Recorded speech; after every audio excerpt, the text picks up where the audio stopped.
Hello friends, इस video में हम बातें करेंगे energy of A continuous charge distribution का और फिर उसके बाद डिफरेंट ज्योमेट्री की वजह से जो इलेक्ट्रिक फील्ड्स होते हैं वो। तो सबसे पहले जो हम बातें करें potential energy of continuous charge assembly, और इस केस में पहले देखते हैं स्फेरिकल सेल का। स्फेरिकल सेल मतलब एक फुटबॉल है, इस पर टोटल चार्ज क्यू है और इस टोटल चार्ज क्यू जब इस पर है तो इसका एनर्जी कितना है। इस पर एनर्जी है क्योंकि ये इतना चार्ज को इस पर असेंबल करने में किसी एक्सटर्नल एजेंट ने काम किया है। वो कितना काम किया वही इसका एनर्जी है, वही काम जितना उसने काम किया वो मुझे बताना है। तो देखिए क्या करते हैं, कोई particular time T equal to T पर इसके ऊपर जो चार्ज है वो तुरंत तो इतना नहीं आ गया ना, कुछ होगा। टी इक्वल टू जीरो पर इसका कितना चार्ज था, जीरो। और टी इक्वल टू जब फाइनली हो गया सब कुछ, वो टाइम मुझे नहीं पता, टी नॉट कहते हैं, तो ये आ गया टी कैपिटल की जो अभी है। लेकिन इसके बीच में कोई इंटरमीडिएट पोजीशन होगा जब इस पर चार्ज जो है सो क्यू है। अब जब चार्ज इस पर क्यू है तो हम थोड़ा सा चार्ज को ऐड करते हैं तो एक्सटर्नल एजेंट को काम करना पड़ता है। क्यों? क्योंकि जब इस पर चार्ज स्मॉल क्यू है तो एक पोटेंशियल है, यहाँ पर इलेक्ट्रिक फील्ड है, इलेक्ट्रिक फील्ड की वजह से उसे काम करना पड़ता है। और कितना काम करना पड़ता है, यूनिट टेस्ट चार्ज को इन्फिनिटी से यहाँ तक लाने में जो काम करना पड़ता है वो उसके पोटेंशियल के बराबर होता है। जब चार्ज क्यू है तो पोटेंशियल कितना है, 1/4πε0 Q/R। ये है पोटेंशियल उसका। स्फेरिकल सेल है तो स्फेरिकल सेल की वजह से जो पोटेंशियल होता है, यहाँ पर मुझे देखना है उसका सरफेस पर, क्योंकि चार्ज को ऐड किया जा रहा है सरफेस पर, तो हम सरफेस पर देखेंगे, कहीं और नहीं देखेंगे। सरफेस के एक्चुअली यही पोटेंशियल हर जगह होता है, अंदर में भी, लेकिन अंदर का मुझे नहीं देखना, बाद में कम होता है। हमें इसको देखना है क्योंकि चार्ज जो हम ऐड कर रहे हैं वो सरफेस पे ऐड कर रहे हैं। ये है टी इक्वल टू टी पर, और उसी वक्त हम डी क्यू को ला रहे हैं तो कितना वर्क डन करना पड़ा by external agent. External agent द्वारा जो वर्क डन करना पड़ा वो जो चार्ज लाया टाइम्स भी सरफेस। भी सरफेस का मतलब ही है कि सरफेस पर यूनिट टेस्ट चार्ज को इन्फिनिटी से यहाँ तक लाने में वो कब किया गया काम है। तो एक आम का दाम जो है सो 10 रुपये है, 7 आम का दाम 10 × 7 है, बिल्कुल वही है। यूनिट टेस्ट चार्ज को इन्फिनिटी से यहाँ तक लाने में जो वर्क डन करना पड़ा है वो भी सरफेस। डी क्यू चार्ज को लाने में जो वर्क डन करना पड़ेगा वो मल्टीप्लाई हो जाएगा। और डी क्यू कितना है, डी क्यू जो है तो डी क्यू है, और ये भी सरफेस जो है सो हम रख देते हैं वैल्यू इसका Q/R। ये है वर्क डन जो है, वही उसका एनर्जी है। ये जो छोटा वर्क डन है ये इसका एनर्जी है, जो वर्क डन किया वो उसमें स्टोर्ड है एनर्जी के फॉर्म में। तो टोटल वर्क डन कितना होगा, या फिर जो टोटल एनर्जी जो है जब Q कैपिटल Q बन गया है तो कितना, इसको इंटीग्रेट कर देंगे, 1/4πε0 कॉन्स्टेंट है बाहर ले आए, Q dQ/R। और यहाँ पर देखिए Q शुरू में कितना था, 0, बाद में कितना हो गया Q, 1/4πε0, ये 1/R हो गया इधर। इसको इंटीग्रेट करते हैं, Q²/2 आता है, लिमिट देते हैं Q = 0 टू कैपिटल Q, कितना वैल्यू आ गया, 1/4πε0। Q का वैल्यू रखते हैं, सेकेंड टाइम तो 0 है, कुछ फर्क नहीं पड़ता, फर्स्ट टाइम Q है, Q²/R, और इधर है हाफ, मतलब 0.5। ये हो गया एनर्जी। मतलब हमारे पास जो एक स्फेरिकल सेल है, यदि उसमें Q कैपिटल Q चार्ज है तो उसका एनर्जी कितना है, 1/4πε0 Q²/R टाइम्स 0.50। ये जो पहला वाला जो टर्म दिख रहा है यहाँ पर स्क्वायर ब्रैकेट के अंदर में, वो क्या है, यदि दो चार्ज होते Q और Q दोनों सेम चार्ज, जो रेडियस है स्फेरिकल सेल का उसके डिस्टेंस के बराबर डिस्टेंस पर रखे होते, तो इसके बीच में जो एनर्जी है वो भी वही होगा ना, Q²/R, उसका हाफ है, उसका हाफ है। तो ये पॉइंट चार्ज जैसे कर सकते हैं, दो पॉइंट चार्ज R डिस्टेंस से सेपरेटेड है, तो उसके पास जो एनर्जी है उसका हाफ होता है इस स्फेरिकल सेल में। ठीक है, तो इसका एनर्जी में पता चल गया कि स्फेरिकल सेल के पास यदि क्यू चार्ज है तो उसके पास कितना एनर्जी है, वो है Q square by 4 pi epsilon naught R times half.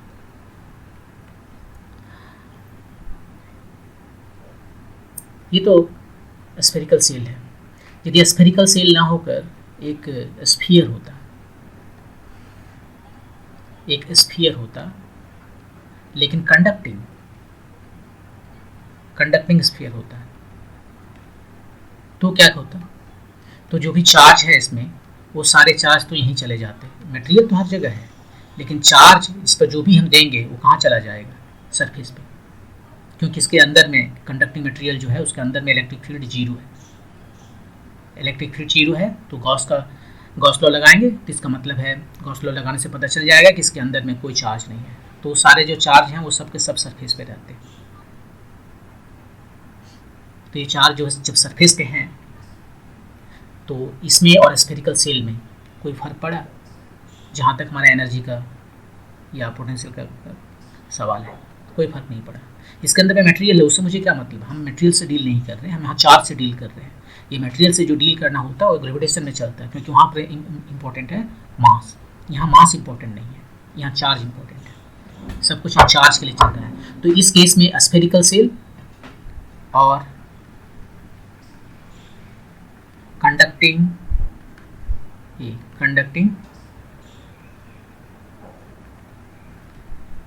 Solid sphere, दोनों में कोई फर्क नहीं है, दोनों सेम है। तो कंडक्टिंग स्फीयर जो है, सॉलिड स्फीयर, वो या स्फेरिकल सेल, दोनों के एनर्जी जो है वो सेम है। लेकिन यदि ये कंडक्टिंग नहीं होता तो तब सिचुएशन बिल्कुल अलग हो जाएगा। उसको देखते हैं नेक्स्ट एग्जाम्पल। यहाँ पर देखिए ये स्फीयर है, ये नॉन कंडक्टिंग है, मतलब हर जगह चार्ज है। ये कैसे मटेरियल का बना हुआ है जो कंडक्टर नहीं, मान लीजिए प्लास्टिक है, और चार्ज हम इस पर हर जगह यूनिफॉर्मली डिस्ट्रीब्यूट कर दिए, हर जगह सेम चार्ज है। रो बोलते हैं किसका? जो रो है वो है volume charge density, 1 unit volume का जो चार्ज है वो रो है। अब इसका मुझे निकालना पड़ेगा एनर्जी। तो क्या करते हैं, सबसे पहले एक एलिमेंट हम लेते हैं, यहाँ पर एलिमेंट्री सेल लेते हैं, सेल नहीं लेते हैं, एक एलिमेंट्री स्फीयर लेते हैं।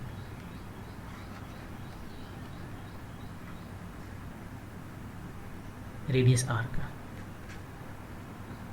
ये रेडियस आर का जो है एलिमेंट्री स्फीयर लेते हैं, और उसके पास कुछ चार्ज है। कितना चार्ज है? चार्ज है 4/3 पाई आर क्यूब टाइम्स रो, इतना चार्ज है। अब हम ऐड करते हैं डी क्यू चार्ज को। कितना वर्क डन करना पड़ेगा एक्सटर्नल एजेंट को? वर्क डन जो है एक्सटर्नल एजेंट को कितना करना पड़ेगा? ये जो चार्ज ऐड कर रहा है टाइम्स पोटेंशियल, ये इसका सरफेस पे जो पोटेंशियल है किसका है? ये एलिमेंट्री जो सॉलिड है, एलिमेंट्री सॉलिड जो है स्फीयर, उसके बीच में, उसके सरफेस पे जो है, कहाँ हम ऐड कर रहे हैं चार्ज को? चार्ज को हम ऐड कर रहे हैं इसके सरफेस पे ना, तो सरफेस पे पोटेंशियल कितना है वो बताना है। तो डी क्यू हो गया। इसका कितना हो गया पोटेंशियल? ये जो अंदर में दिख रहा है ये, इसका पोटेंशियल कितना होगा? वो हुआ 1/4 pi epsilon naught times Q charge by R, यही पोटेंशियल है। पोटेंशियल सॉलिड स्फीयर में भी, चाहे कंडक्टिंग हो या नॉन कंडक्टिंग हो, सरफेस पे कितना होता है? सेम होता है। वो होता है 1/4 pi epsilon naught charge divided by उसका रेडियस, उस स्फीयर का रेडियस। यहाँ जिस स्फीयर के बारे में हम बात कर रहे हैं उसका रेडियस स्मॉल आ रहा है, ये हो गया पोटेंशियल। ठीक है, ये स्मॉल वर्क डन है क्योंकि छोटा चार्ज यहाँ पर ला रहे हैं। अब यहाँ पर आर और क्यू ये दोनों इंडिपेंडेंट नहीं है और दोनों ही वेरिएबल है। आर भी वेरी कर रहा है, जैसे जैसे हम स्फीयर को बढ़ा रहे हैं आर बढ़ रहा है, क्यू भी बढ़ रहा है, इसके अंदर जो चार्ज वो भी बढ़ रहा है। तो क्यों ना हम सबका वैल्यू रखते हैं, क्यू का वैल्यू रख दें, डी क्यू की वैल्यू रखते हैं, आर के टर्म में बना लें, या आर कुछ क्यू के टर्म में कर लें, जो आपको पसंद लगे वो कीजिए। एक वेरिएबल रखेंगे, हमारे पास दो वेरिएबल है वो ठीक नहीं है। तो क्यू को हम आसानी से कर सकते हैं, यहाँ से देख सकते हैं क्यू का वैल्यू है 4/3 पाई आर क्यू रो और इधर डी क्यू है। ये डी क्यू का वैल्यू कितना होगा, डी क्यू जो उसमें ऐड किया जा रहा है, सेम जो बाहर से हम चार्ज ला रहे हैं उसको इसके सरफेस पर रख दिए। हम मेंटेन क्या कर रहे हैं, सरफेस वॉल्यूम चार्ज डेंसिटी, क्योंकि चार्ज को यूनिफॉर्मली डिस्ट्रीब्यूटेड कर रहे हैं। ऐसा नहीं कि चार्ज को अलग अलग तरीके से डिस्ट्रीब्यूटेड कर रहे हैं, नहीं, ये रो जो है वॉल्यूम चार्ज डेंसिटी वो कौन फिक्स्ड है, 4/3 pi are cube rho by r इधर हुआ।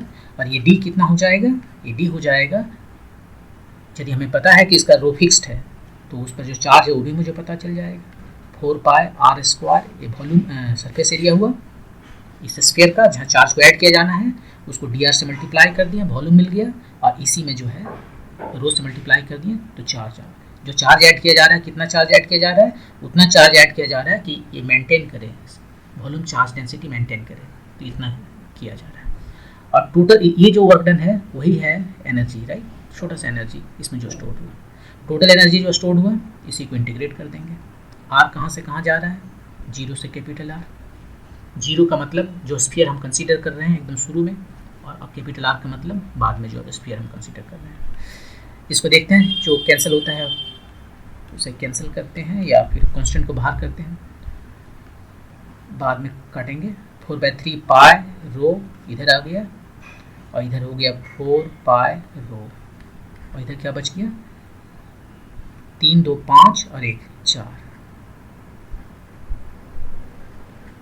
आर का वैल्यू जीरो से कैपिटल आर तक जाना है।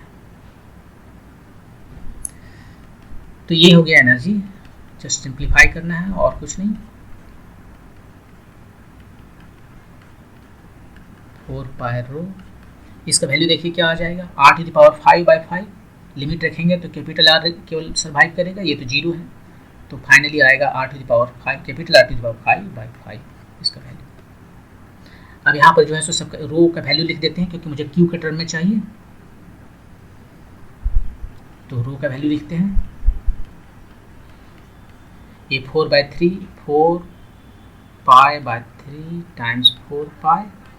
अब रो स्क्वायर कितना होगा, रो है charge pi 4 times 3 4/3 pi are cube, ये चार्ज है टोटल, राइट। और वॉल्यूम, इसको वॉल्यूम से डिवाइड करना पड़ेगा, नहीं वो तो डिवाइड कर दिया वॉल्यूम से ना, चार्ज डिवाइडेड बाय वॉल्यूम, ये हो गया उसका स्क्वायर, रो स्क्वायर है, और इधर 8/5 है,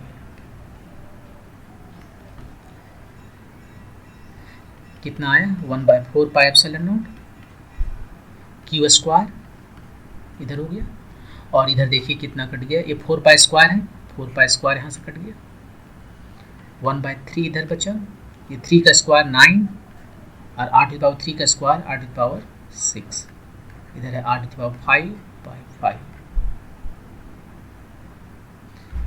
ये 3 और एक यहाँ r आ गया, सिंप्लीफाई हो गया, क्यू स्क्वायर बाय आर इतना इधर, और इधर है 3/5 से 0.6, ये है पोटेंशियल एनर्जी।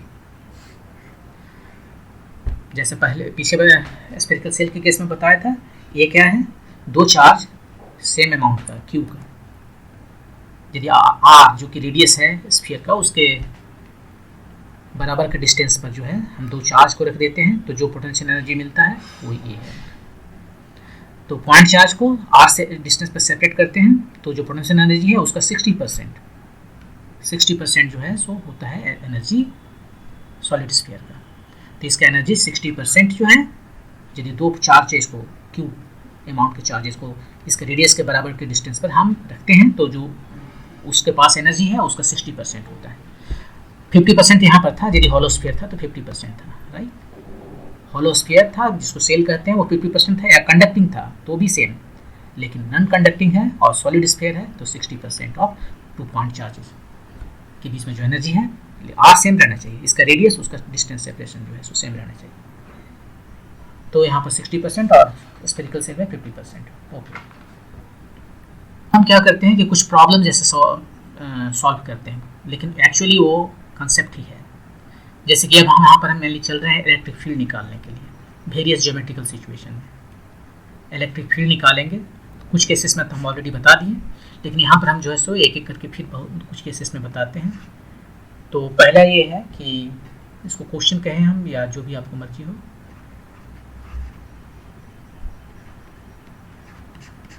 हमें क्या बताना है, शायद इसको लिख रखे हैं यहाँ पर, हाँ ये देखिए, electric field at the centre and N axial point of a ring. एक हमारे पास रिंग है, ये रिंग है और ये इसका सेंटर है।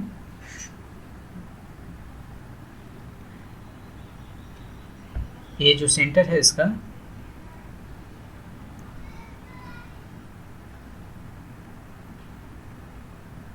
वहां से x डिस्टेंस पर जो है कोई पॉइंट है P, और हमें क्या बताना है, यहाँ पर जो फील्ड है वो बताना है। तो इसको कैसे बनाया जाए? एक तो तरीका ये है कि आप जो है सो इसमें एक एलिमेंट ले लीजिए और इसके वजह से यहाँ पर जो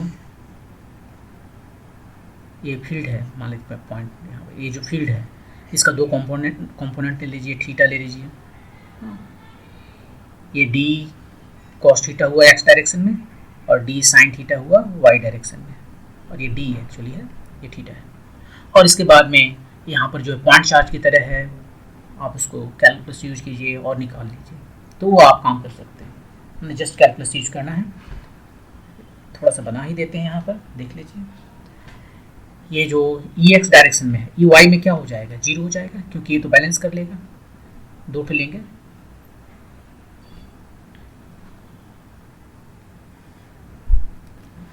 दो ठो लेते हैं, सिमेट्रिकल लेते हैं दो ठो। तो ये दोनों क्या करेंगे, एक इधर आया, ये भी थीटा एंगल होगा, ये भी थीटा होगा, तो डी कॉस थीटा दोनों तरफ मिल के 2d कॉस थीटा हो गया। और ये जो कंपोनेंट है डी साइन थीटा, वो काउंटर बैलेंस कर लिए, एक नीचे है तो एक ऊपर है, मैग्नीट्यूड सेम है, तो काउंटर बैलेंस कर लिए। तो हमें जो x मिला वो है dx, जो है वो एक्चुअली इसको dx नहीं लिख सकते क्योंकि d वहाँ ऑलरेडी किए हुए हैं, या लिख सकते हैं, हम सीधे इसको इंटीग्रेट कर देते हैं। ये 2d cos थीटा, एक तो ऊपर वाले की वजह से, एक तो नीचे वाले की वजह से, इसको इंटीग्रेट करना है।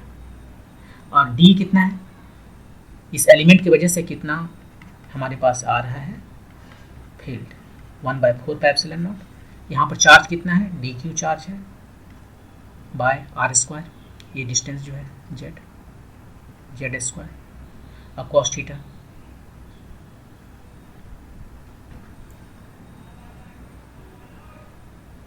कॉस थीटा का वैल्यू रख देते हैं। कॉस थीटा जो है सो एक्स बाय जेड हो जाएगा, कॉस थीटा की जगह पर एक्स बाय जेड कर दिए, और कुछ है, और नहीं कुछ है। अब यहाँ पर जो वेरिएबल आया वो क्या है, केवल क्या वेरी कर रहा है, क्यू केवल, राइट। जेड तो फिक्स्ड है, ये जेड फिक्स्ड है, एक्स भी फिक्स्ड है, तो केवल क्यू वेरी कर रहा है। तो यहाँ पर लिखते हैं 2 times 1/4 pi epsilon naught X by Z Q, D Q. Q कहाँ से कहाँ तक जाएगा, 0 से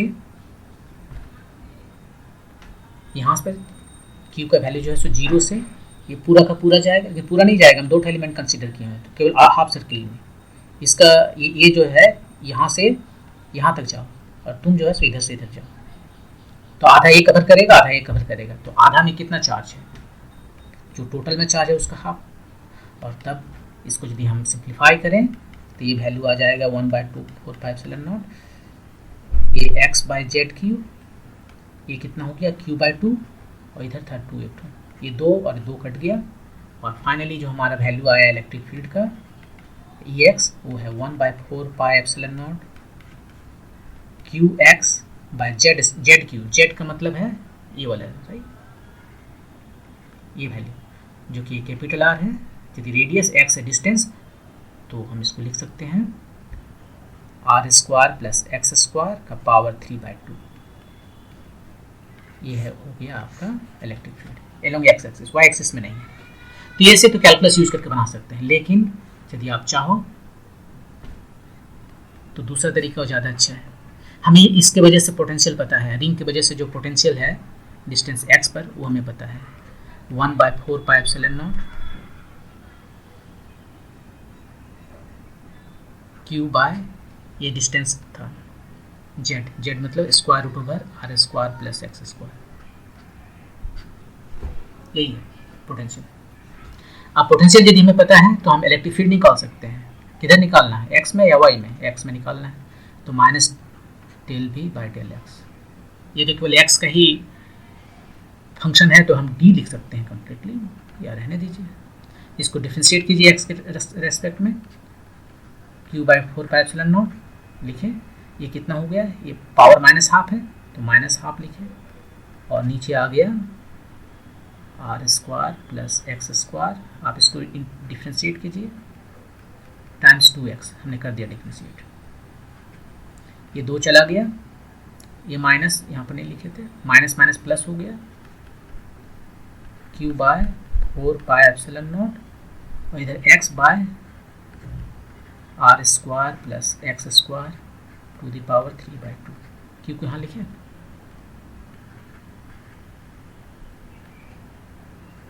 qx, ये x का वैल्यू आ गया। कितना इजीली आ गया, पोटेंशियल पता है तो इतना इजीली आ गया। देखिए एग्जैक्टली सेम। तो इसका पोटेंशियल पता रखना पड़ेगा, नहीं तो पोटेंशियल को निकालना पड़ेगा और डिफरेंशिएट करना पड़ेगा।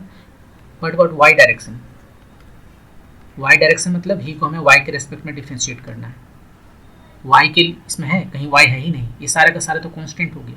जब वाई के रेस्पेक्ट में इसको डिफरेंशिएट करने गए तो एक्स कांस्टेंट है, फिक्स्ड है, तो सब का सब फिक्स्ड हो गया। फिक्स्ड हो गया मतलब जीरो, उसका डिफरेंशिएशन जीरो हो गया। तो वाई में इसका कोई कंपोनेंट है, जो भी कंपोनेंट है एक्स में है। तो ये केवल हम यह देख कर बता सकते हैं कि इसका पोटेंशियल क्या है, हम उसका इलेक्ट्रिक फील्ड बता सकते हैं। सेंटर पे क्या होगा, ठीक है, यही तो हमने निकाल लिया, हमारा रिजल्ट है। अब सेंटर पे क्या होगा, इलेक्ट्रिक फील्ड जो है सो उस रिंग के सेंटर पे क्या होगा, एक्स की जगह पे जीरो रख देंगे, जीरो। हाँ, ये तो सेंस बनाता है, क्योंकि यहाँ पर जो है इलेक्ट्रिक फील्ड जो है वो इसके वजह से हर एक का काउंटर पार्ट है। यहाँ पे नए अलग फिगर बनाते हैं। यहाँ पर देखिए ये रिंग है, सेंटर पे देखना है, एक डायमीटर है, ये पॉइंट और ये पॉइंट दोनों ने एक दूसरे को काउंटर बैलेंस कर लिया। कोई दूसरा डायमीटर लेते हैं, हर एक पॉइंट का एक काउंटर पॉइंट है यहाँ पर, वो जो है फील्ड को जीरो कर दिया। जो भी पॉइंट लेना है, इसका लेना है तो इसका काउंटर पार्ट इधर है, ये दोनों ने एक दूसरे को काउंटर बैलेंस कर दिया। तो ई जो है सो सेंटर पे कितना है, जीरो है। इसको कहते हैं सिमेट्री से देख के, इस पॉइंट के अबाउट ये पूरा सिमेट्रिकल है, इसलिए यहाँ पर फील्ड जीरो हो गया। अब जब सिमेट्री की बात आई तो हम ऐसे भी थोड़ा देख लें। कुछ क्वेश्चन ऐसे होते हैं कि एक रेगुलर हमारे पास ट्रायंगल है, रेगुलर ट्रायंगल है मतलब इक्विलेटरल ट्रायंगल, जिसको हम, इसका सेंटर पर जो है इलेक्ट्रिक फील्ड जीरो होगा। स्क्वायर ले लें, सेंटर पे जो है सो जीरो होगा। पेंटागन ले लें तो रेगुलर जीरो होगा। पेंटागन रेगुलर होना चाहिए, रेगुलर यदि नहीं है तो नहीं होगा। और चार्ज कहाँ पर है इसमें, या तो चार्ज को यहाँ पर रखिए, फर्क नहीं पड़ता है, charges could be at vertices और ऑन द वायर।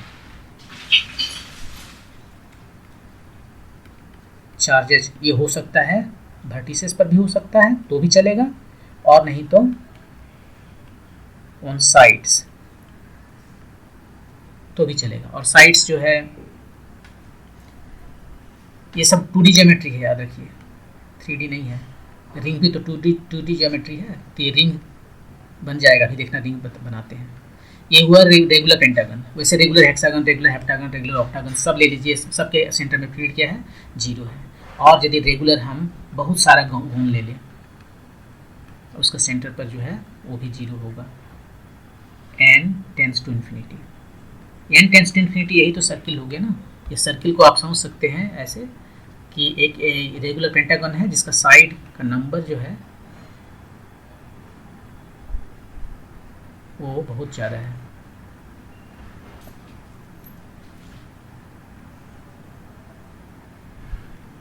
ये है हमारा सर्किल। आप सोच सकते हैं कि इसमें इस तरह से बहुत सारे जो है सो साइड वाला एक पॉलीगन है, बहुत सारा साइड है, polygon of side N tends to infinity. तो उसके लिए भी जीरो है, इसके लिए भी जीरो है। तो इस तरह से कोई भी रेगुलर जो 2D स्ट्रक्चर्स है उसके वजह से इलेक्ट्रिक फील्ड जीरो होगा सेंटर पे।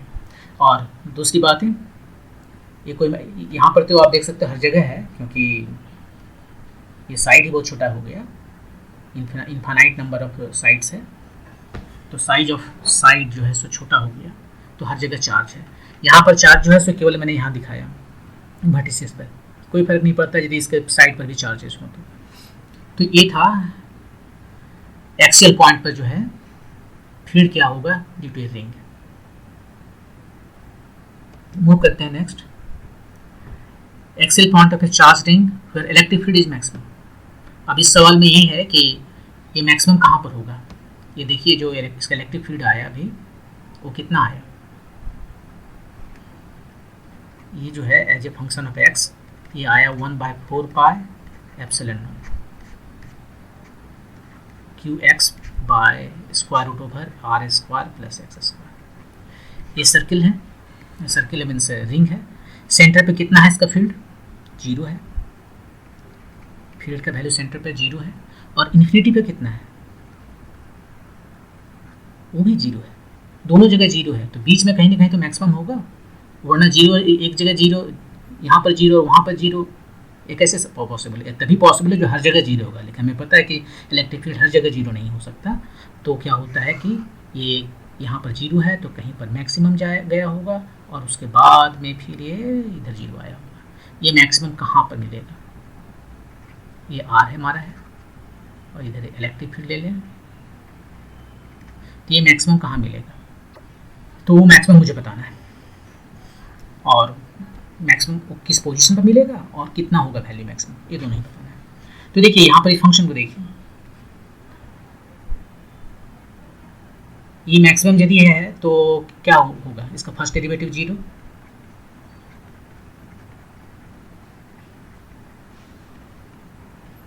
D by D x D zero होगा, और सेकेंड डेरिवेटिव निगेटिव होना पड़ेगा, यही कंडीशन है।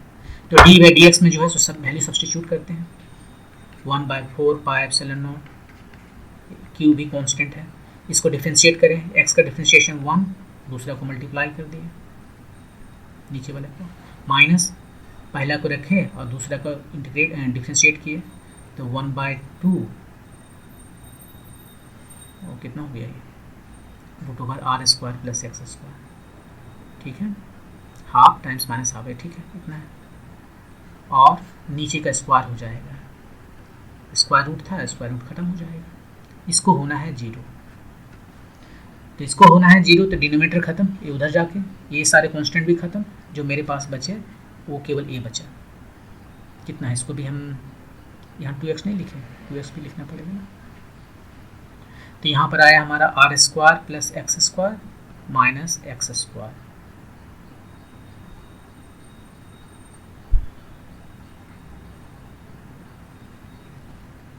यहाँ थोड़ा मिस्टेक है कि ये जो वैल्यू हमने लिखा यहाँ पावर 3 है ना, वरना ये इसका डायमेंशन गलत हो जाएगा, ये एक्स ऊपर में डायमेंशन है लेंथ का, यहाँ भी लेंथ का डायमेंशन एक्स है, तो इसका लेंथ खत्म हो गया, केवल चार्ज बचा, तो चार्ज नहीं होता, चार्ज बाय इलेक्ट्रिक फील्ड जो है सो यहाँ पावर डिस्टेंस का स्क्वायर होना चाहिए, तो यहाँ हमने गलती किया है कि ये लिख दिया स्क्वायर रूट, इसका पावर 3 होना चाहिए था, स्क्वायर रूट का पावर 3/2 होना चाहिए था, तो अब यहाँ पर जो है सो लिख देते हैं वही पावर 3 हो गया, तो 3/2 हो गया, और यहाँ पर जो है सो 3/2 है, तो हाफ ना होके 3/2 टाइम्स 8 कम हो गया ये तो पूरा गलत हो गया।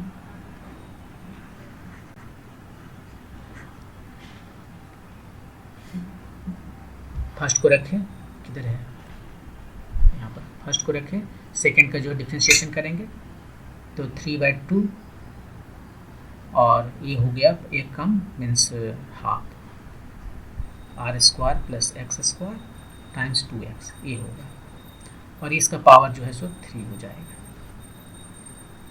तो ये सारे से तो मतलब नहीं है, मतलब यहाँ पर हमारा जो है सो r इसका पावर 3 है, ये हो गया 3/2 और इधर आ गया ये 2 कट गया, ये यहीं पर ख़त्म होता है, और 3x² square root over r² plus x²। तो अपन यहाँ से लिख लेते हैं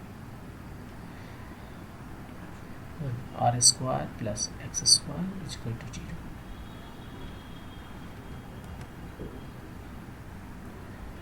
एक तो square root over r² plus x² को हटा देते हैं, तो बच गया यहाँ पर r² प्लस x² केवल, और यहाँ बच गया -3x² 0।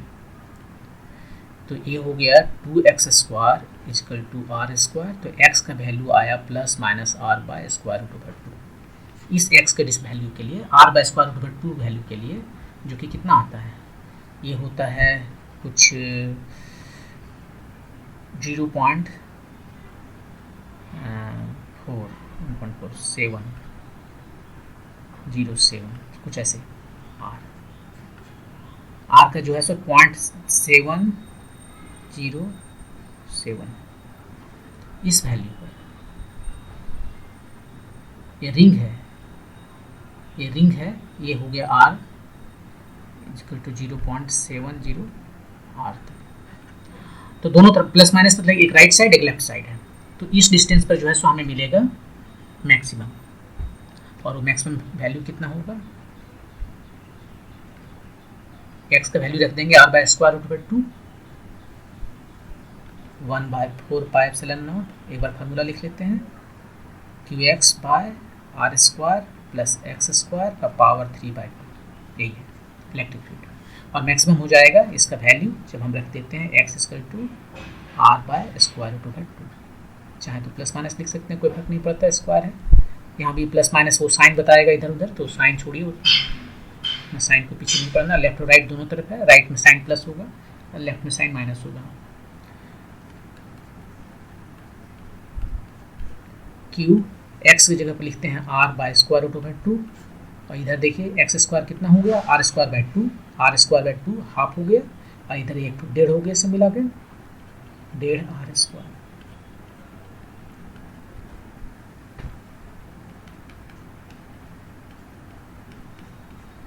q टाइम्स r/√2, और नीचे में कितना हो गया, ये r का स्क्वायर यहाँ से कट गया, पावर 3 बच गया। 3/2 के साथ भी वही हाल है, 3 √3 हुआ, और 2 ऊपर जाके 2 √2 हुआ, ये स्क्वायर रूट कट गया, r³ है, एक तो r यहाँ से चला जाएगा, q/r², और क्या बचा इधर 2/3 इतना बचा। पॉइंट चार्ज की वजह से कितना होता है, इतना, और ये कितना है,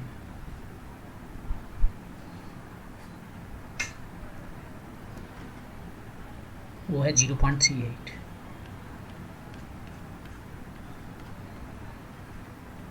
ये पॉइंट चार्ज की वजह से जो होता है r डिस्टेंस पे, जो उसका रेडियस का डिस्टेंस पे है, टाइम्स 0.38, ये है E max।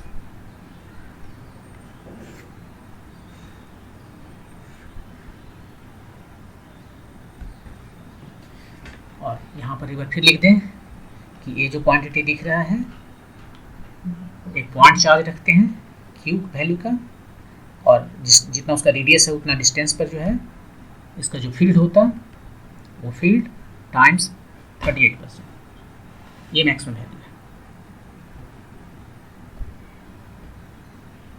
ओके, नेक्स्ट चलते हैं कि period of oscillation of simple harmonic motion near the centre of और फिर चार्ज रिंग जो है वही अभी जो देख रहे थे बिल्कुल वही सवाल है। अब एक्सियल पॉइंट पर जो है सो बहुत नज़दीक में, सेंटर के बहुत नज़दीक में यदि हम किसी चार्ज पार्टिकल को रख दें तो वो ऑसिलेट करेगा और एक्चुअली सिंपल हार्मोनिक मोशन करेगा, और वो जो सिंपल हार्मोनिक मोशन करेगा उसका पीरियड ऑफ ऑसिलेशन क्या होगा। तो ये रहा हमारा रिंग जिस पर चार्ज है क्यू चार्ज है। यहाँ पर जो है सो एक चार्ज को रखा जा रहा है, ठीक है। यहाँ पर यदि चार्ज रखें हम क्यू तो क्या करेगा, इलेक्ट्रिक फील्ड का डायरेक्शन इधर है, इसको पुश करते चला जाएगा, वो कभी ऑसिलेशन नहीं करेगा, राइट। तो इसको माइनस क्यू कर देते हैं, माइनस क्यू चार्ज रखते हैं। अब क्या करेगा, इलेक्ट्रिक फील्ड का डायरेक्शन किधर हो गया, लेफ्ट, इधर जाएगा, इस साइड से निकल कर उधर जाएगा। अब इसका फील्ड का डायरेक्शन किधर होगा, फील्ड का डायरेक्शन तो इधर है, तो फोर्स इस पर किधर लगेगा, इधर। अभी इस पर फोर्स जो है सो लग रहा है इधर। इधर जब पहुंच जाएगा तो इलेक्ट्रिक फील्ड का डायरेक्शन इधर है, ये ई का डायरेक्शन, और फोर्स का डायरेक्शन इधर, क्योंकि माइनस चार्ज है। तो ये इसके चारों ओर ऑसिलेट करते रहेगा। तो जब तक ये डिस्टेंस बहुत ज़्यादा ना हो जाए एक्स, तब तक ये सिंपल हार्मोनिक मोशन करेगा। बहुत ज़्यादा हो जाएगा तो सिंपल हार्मोनिक मोशन नहीं करेगा, कुछ और तरह का मोशन करेगा। और जब ये सिंपल हार्मोनिक मोशन करता है तो हमें पीरियड ऑफ ऑसिलेशन बताना है। तो सबसे पहले हम क्या करते हैं, इस पर जो फोर्स लगता है वो लिखते हैं। फोर्स जो है सो माइनस क्यू टाइम्स ई, और माइनस क्यू टाइम्स ई कितना है फोर्स, इलेक्ट्रिक फील्ड रिंग के एक्सियल पॉइंट पर होता है, अभी भी निकाले हैं 1/4 pi q, 4 pi epsilon naught q times x by r square plus x square power 3/2। ये हो गया हमारा फोर्स। अब यदि x जो है वो बहुत छोटा है r से, तो यहाँ पर एक्स स्क्वायर को क्या कर सकते हैं, r square plus x square. X square मान लीजिए 0.01 है और ये r जो है सो 1 है, तो इसके सामने इसका क्या हैसियत है, कुछ नहीं है, तो उसको भूल जाते हैं। हम यहाँ पर अप्रोक्सीमेशन करते हैं। मैथमेटिक्स में ये है, मतलब यदि एग्जैक्ट में चलें तो ये थोड़ा सा वैल्यू है, लेकिन फिजिक्स में हम दुनिया भर का अप्रोक्सीमेशन करते हैं, वरना आगे नहीं बढ़ सकते। तो यहाँ तक कि मैथमेटिशियन भी आजकल अप्रोक्सीमेशन करने लगे, क्योंकि आगे नहीं बढ़ सकते, रुक जाते हैं इस जगह पर। तो 1/4 pi epsilon naught q x, ये खत्म हो गया, तो आर स्क्वायर का पावर 3/2, ये दोनों कट गया 3, r to the power 3 is equal to minus 1/4 pi epsilon naught q by r q times x. ये फोर्स देख के बता सकते हैं कि सिंपल हार्मोनिक मोशन कर रहा है या नहीं। Simple harmonic motion, of course simple harmonic motion कर रहा है। और जब सिंपल हार्मोनिक मोशन करता है तो हम किससे कंपेयर करते हैं, -m ओमेगा स्क्वायर एक्स। यहाँ पर x है जो डिस्प्लेसमेंट है छोटा सा, और ये m ओमेगा स्क्वायर। m जो सिंपल हार्मोनिक मोशन कर रहा है उसका मास है, यदि इस चार्ज का मास m है तो यहाँ पर हम इसका एंगुलर फ्रीक्वेंसी निकाल सकते हैं।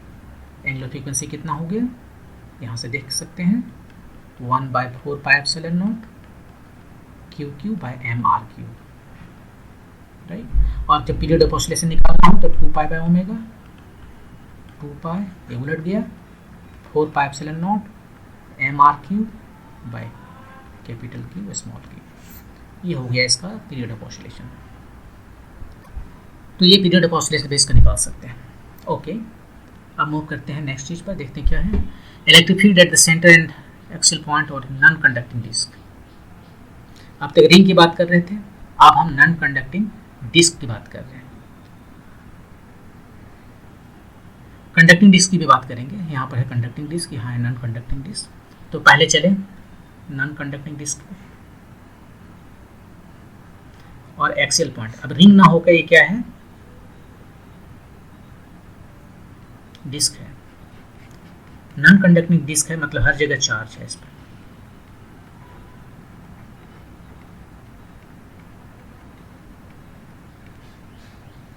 ठीक है, मान लेते हैं इसका सरफेस चार्ज डेंसिटी सिग्मा है, सरफेस चार्ज डेंसिटी। इस पॉइंट P पर जो है सो मुझे इलेक्ट्रिक फील्ड निकालना है। कैसे निकालें, क्या गॉस थ्योरम लगाएं? गॉस थ्योरम हम तब लगा पाते हैं तब जबकि गॉसियन सरफेस जो है सो सिमेट्रिक हो। इसके बाउट में सिमेट्रिक 3D वाला पिक्चर तो नहीं आएगा, हमें 3D देखना पड़ता है, गॉस में क्लोज सरफेस देखना पड़ता है, और यहाँ वो बनता नहीं दिख रहा है। यदि आप बोलोगे कि जैसा कि हमने देखा है कंडक्टिंग ये जो सरफेस चार्ज शीट जो था उसमें निकालते थे कि एक इधर से हम पाइप घुसा देते थे, इधर से एक सिलेंडर जो है, और ये कंडक्टिंग था, ये चल सकता था, ये जो है गॉसियन सरफेस था, वहाँ पर चल सकता था। क्यों? क्योंकि ये इनफाइनाइट था, उधर भी इधर भी हर जगह इनफाइनाइट था। तो उस केस में कह सकते हैं कि ये फील्ड हर जगह सेम है। यहाँ भी ये हम लगा सकते हैं, लेकिन केवल बहुत नज़दीक में, बहुत छोटा डिस्टेंस पे। लेकिन मान लीजिए वो तो भी बहुत नज़दीक आ जाए इधर, तो इसको जनरलाइज किया गया है, इसी का जनरल फॉर्म यहाँ पर है। तो देखिए क्या करते हैं इसको बनाने के लिए।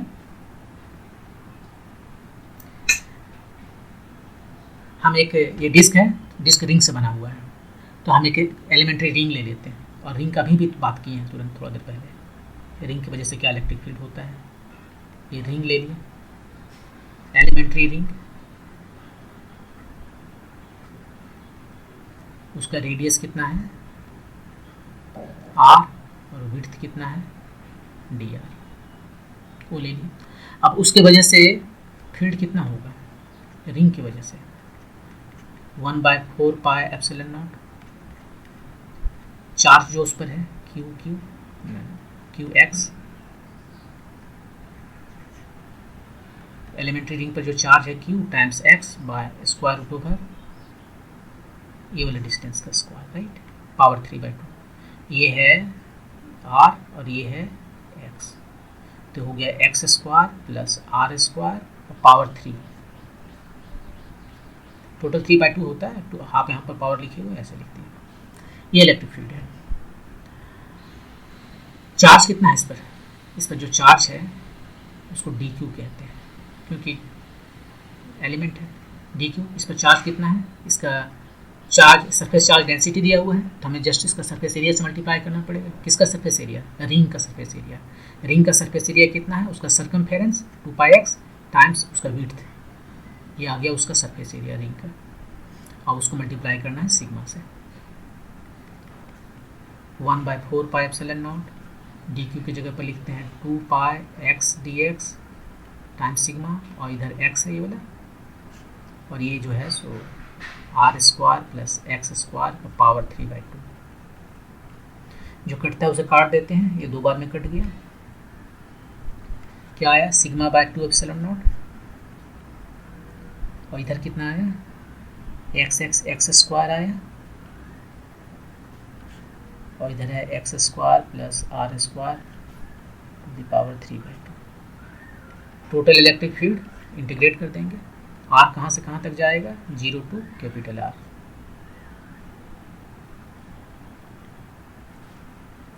अब यहाँ पर जो वेरिएबल है इसको dx मैंने क्यों लिखा है, इसका रेडियस r है, तो ये विड्थ इसका dr है ना, यहाँ dr लिखना था मुझे।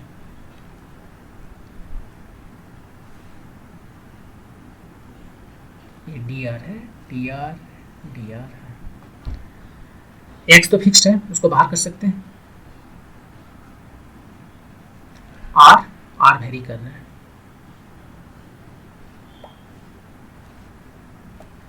हम ऐसा करते हैं कि यहाँ पर एंगल अल्फा है मान लेते हैं, या थीटा मान लेते हैं, एंगल थीटा। तो tan थीटा कितना होगा,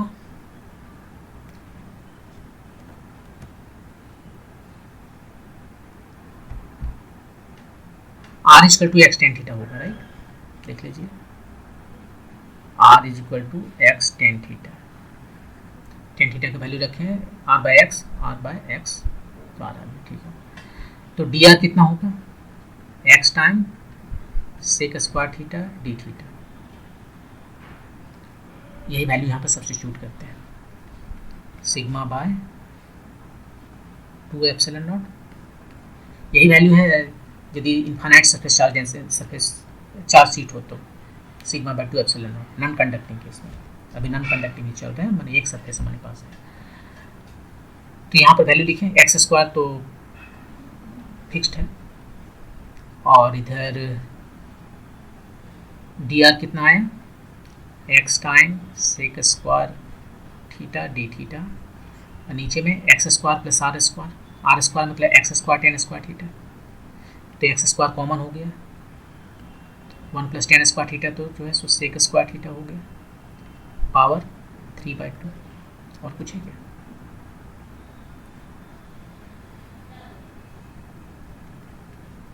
sigma by 2 epsilon not,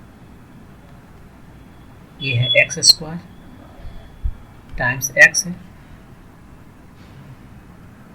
sec square theta d theta, और नीचे क्या है सो देखिए एक्स स्क्वायर, यहाँ पावर 2 से ये कट गया, ये 2 भी कट गया, सबका पावर 3, एक्स का पावर 3 सेक का पावर 3, इंटीग्रेट करना है, एक्स क्यूब खत्म। थीटा कहाँ से कहाँ तक जाएगा, थीटा का तो लिमिट लिखा नहीं, यहाँ से देखिए जब आर 0 है थीटा इक्वल टू 0, आर जब कैपिटल आर है तो theta equal to theta naught कहते हैं, जो होता है tan inverse r by x, या इसको थीटा को अल्फा कह देते हैं उस वक्त, अल्फा। ये एंगल देख लीजिए पिक्चर में, थीटा इक्वल टू 0 एकदम यहाँ पर, एकदम फाइनली जब पहुँच गए तो ये जो एंगल यहाँ पर बन रहा है एकदम सबसे बड़ा वाला एंगल, वो है अल्फा, इधर भी अल्फा और इधर भी अल्फा। ठीक है, तो इसको हम सिग्मा बाय 2 एप्सिलॉन नॉट, ये सेक के ऊपर जाके कॉस बन गया, cos theta d theta, theta जो है सो 0 से सम कोई वैल्यू अल्फा तक जा रहा है, अल्फा तक जा रहा है, और अल्फा का वैल्यू हमें पता है।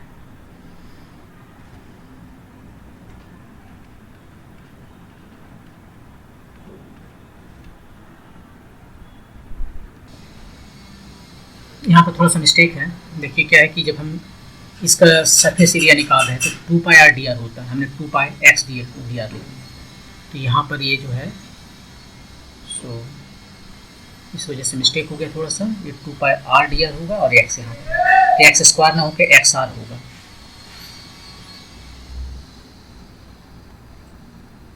एक्स आर, तो एक्स स्क्वायर की जगह पर हम एक्स आर लिखेंगे, एक्स आर, और तब इसको हटा देते हैं, फिर से इसको करना पड़ेगा, sigma by 2 epsilon naught x r, x और आर तो वेरिएबल है, उसको अंदर रखना पड़ेगा, तो यहाँ पर एक्स स्क्वायर आर इधर ले गए और ये क्या हो गया सेक स्क्वायर थीटा, यहाँ पर देख लेते हैं x cube sec cube theta, और ये है सेक स्क्वायर थीटा, और ये एक्स स्क्वायर, ठीक है, एक तो एक्स यहाँ बचा, 2 एप्सिलॉन नॉट, ये आर बाय एक्स यहाँ पर है और ऊपर में कॉस थीटा भी है। आर बाय एक्स क्या है, यहाँ से देख सकते हैं, आर बाय एक्स जो टेन थीटा है, r by x tan theta है, एक कॉस थीटा है, थीटा जा रहा है 0 से अल्फा तक, सिग्मा बाय 2 एप्सिलॉन नॉट, ये हो गया साइन बाय कॉस तो साइन थीटा, इंटीग्रेट करना होगा, थीटा जा रहा है, एक तो इंटीग्रेशन है, 2 इंटीग्रेशन नहीं है,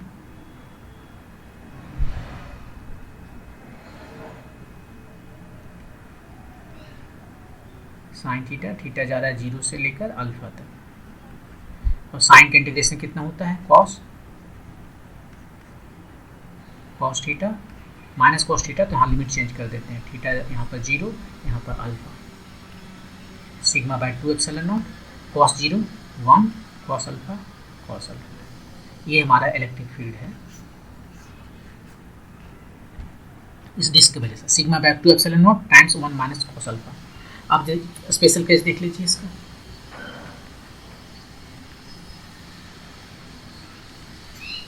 स्पेशल केस है कि अल्फा यदि हमारा 90 डिग्री है, इसका मतलब इनफाइनाइट सीट हो गया हमारे पास, इनफाइनाइट चार्ज सीट है। तो उस केस में ये कितना आया, sigma by 2 epsilon naught 1 minus alpha cos 90 degree, alpha 90 degree है, कॉस 90 डिग्री जिसका वैल्यू 0 होता है, तो सिग्मा बाय 2 एप्सिलॉन नॉट। ये वही आया जो हम लोग पहले से जानते हैं, गॉस लॉ यूज करके बनाए थे। तो यदि इनफाइनाइट सीट है तो यहाँ अल्फा 90 डिग्री है, ठीक है, और नहीं तो ये sigma by 2 epsilon naught times 1 minus cos alpha. तो ये जनरलाइज्ड फार्मूला है, ये फार्मूला आपको याद रखना चाहिए, क्योंकि एग्जाम में कभी ये पूछता है तो डायरेक्ट आप इस फार्मूला से बना सकते हैं, ठीक है। अब हम बात करते हैं कंडक्टिंग डिस्क का। यदि ये कंडक्टिंग होता लेकिन मेंटेन कर रहा है ये सिग्मा सरफेस चार्ज डेंसिटी, तो ये कंडक्टिंग होने की वजह से क्या होता है कि दोनों साइड चला जाएगा, इस साइड भी जाएगा, उस साइड भी जाएगा।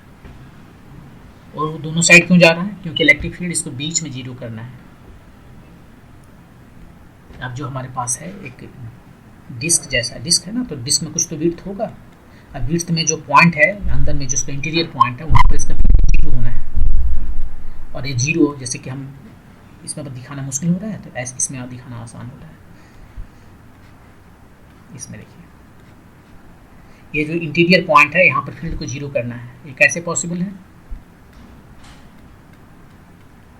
ये पॉसिबल है कि दोनों तरफ चार्ज आ जाए, same charge density, surface charge density. या फिर ऐसे देख लीजिए, इस पॉइंट पर करना है, इधर सरफेस चार्ज डेंसिटी है। 3D को 2D में बनाना मुश्किल होता है, आप समझ लीजिए। एक सरफेस इधर दिख रहा है, एक सरफेस 1, सरफेस 2 इधर दिख रहा है, और ये बीच का उसका इंटीरियर पॉइंट पार्ट्स है। तो इंटीरियर पॉइंट पर जो है सो फील्ड कितना हो, 0 है। और ये 0 क्यों है, इसकी वजह से फील्ड इधर है, इसकी वजह से फील्ड राइट साइड है, और दोनों का वैल्यू सेम है, तो 0 हो गया। तो अब हमारे पास दो सरफेस चार्ज आ गए, राइट। अब यदि इसके वजह से ये जो डिस्क हमारा है, नॉन कंडक्टिंग डिस्क है, उसके वजह से जो फील्ड इधर आएगा राइट साइड में, वो कितना होगा, 2 के वजह से आएगा। एक तो इस साइड वाले की वजह से आएगा, उस साइड वाले की वजह से आएगा, और दोनों साइड वाले की वजह से फील्ड का डायरेक्शन सेम है, तो ये डबल हो जाएगा। जो वैल्यू यहाँ पर आया है sigma by 2 epsilon naught 1 minus cos alpha, उसका डबल हो जाएगा। तो सिग्मा बाय एप्सिलॉन नॉट ये पता है, कंडक्टिंग जो कंडक्टर है, चार्ज सीट जो है, कंडक्टिंग चार्ज सीट जो है, वहाँ पर सिग्मा बाय एप्सिलॉन नॉट होता था। जस्ट इसको 1 माइनस कॉस अल्फा से मल्टीप्लाई करना।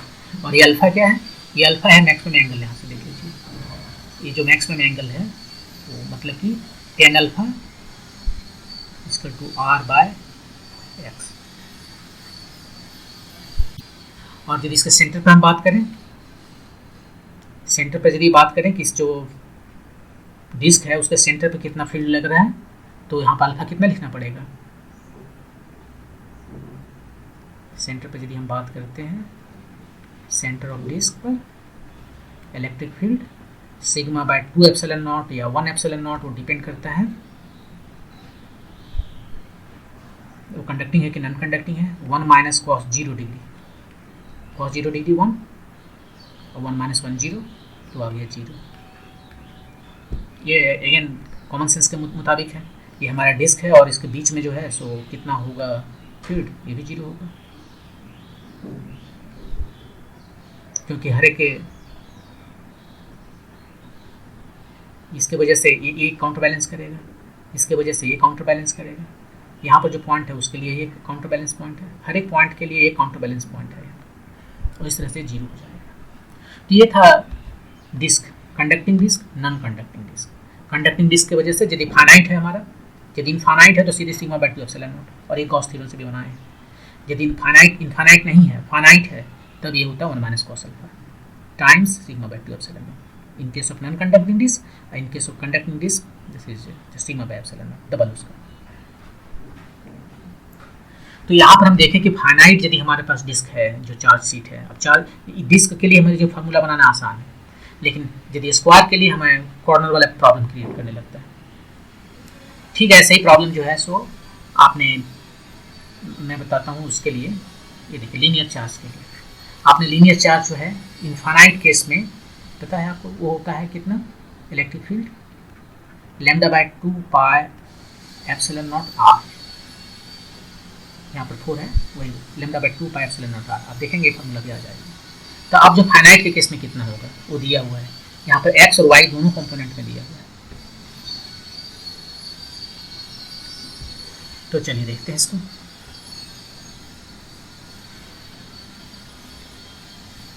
ये फाइनाइट है और यहाँ पर कोई पॉइंट भी है, वहाँ से मुझे अब ये एंगल जो है सो थीटा 2 उधर ऊपर वाला हुआ और नीचे वाला जो है सो थीटा हुआ। यहाँ पर फील्ड बताना है इसके वजह से। यदि ये पॉइंट सिमेट्रिक है तब तो ई वाई जीरो हो जाएगा, राइट, और ई एक्स जो है सो वो नॉन जीरो रहेगा। और लेकिन यदि सिमेट्रिक नहीं है, हम यहाँ पर बात कर रहे हैं, तब दोनों कंपोनेंट कुछ ना कुछ होगा।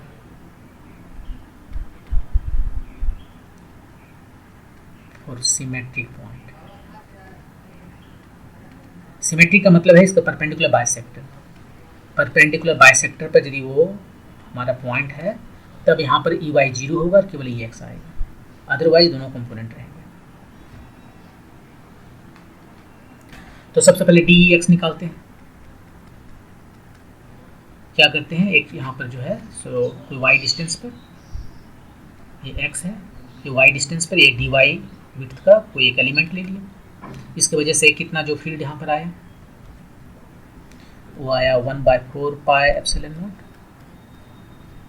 इसमें कितना चार्ज है, charge density, linear charge density lambda है, तो लैम्डा डी वाई ये उसका चार्ज हो गया।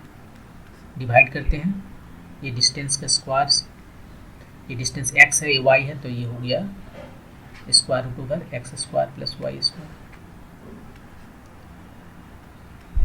इसके स्क्वायर से ये डी एक्स, तो x कंपोनेंट लेना पड़ेगा, ये इधर आ गया, राइट। तो ये एंगल यदि हमारा थीटा है तो ये भी एंगल थीटा है, उसका x component, so cos theta. और डी वाई एग्जैक्टली सेम, केवल कॉस थीटा की जगह पर sine theta.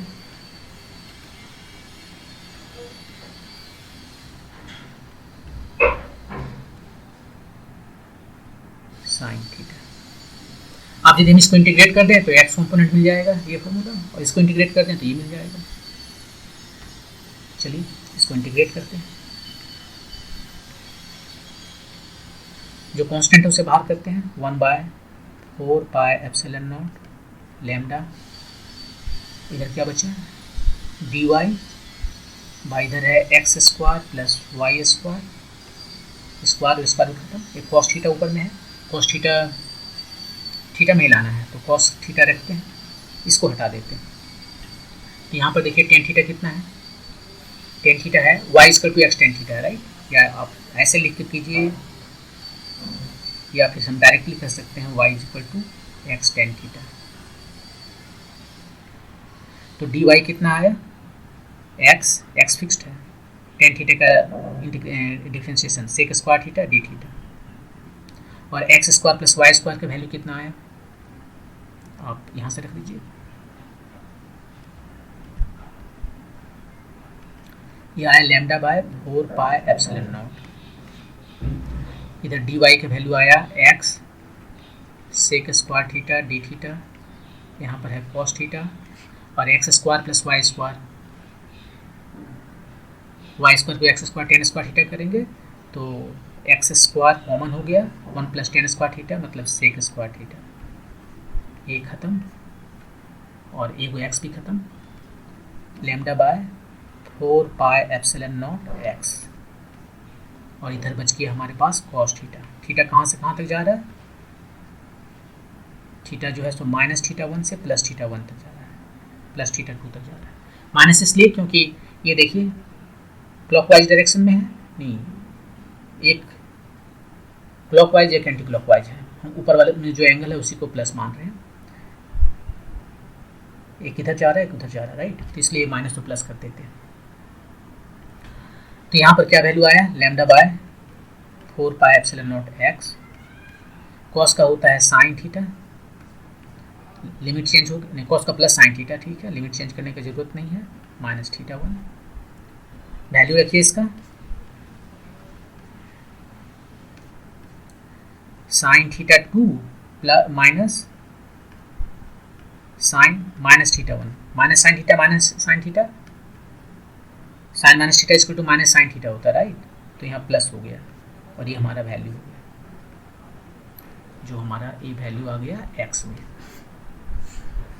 Lambda by 4 pi epsilon naught x sign theta 2 plus sine theta 1। अब यदि देखिए ये यदि हमारा इन्फानाइट यदि हो जाता केस, हम स्पेशल केस जो कंसीडर करते हैं,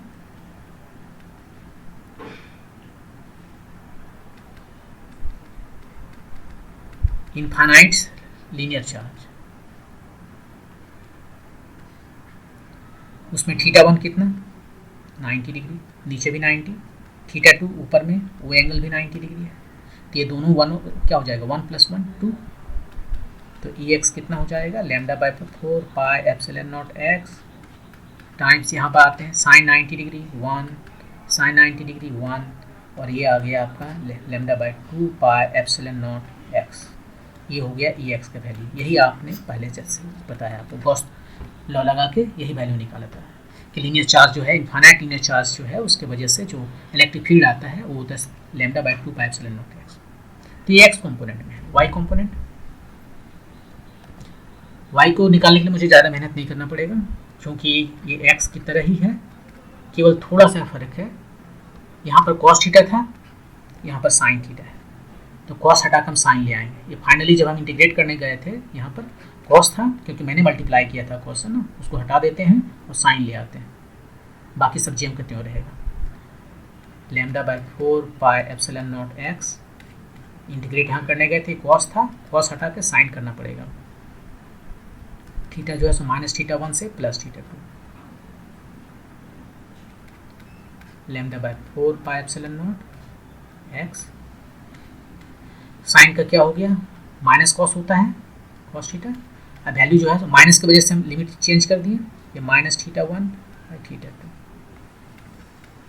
वैल्यू रखिए इसका cos minus theta cos theta ही होता है यार, यहाँ पर थीटा 2 रखिए, यही वैल्यू है लैम्डा ई वाई का। स्पेशल केस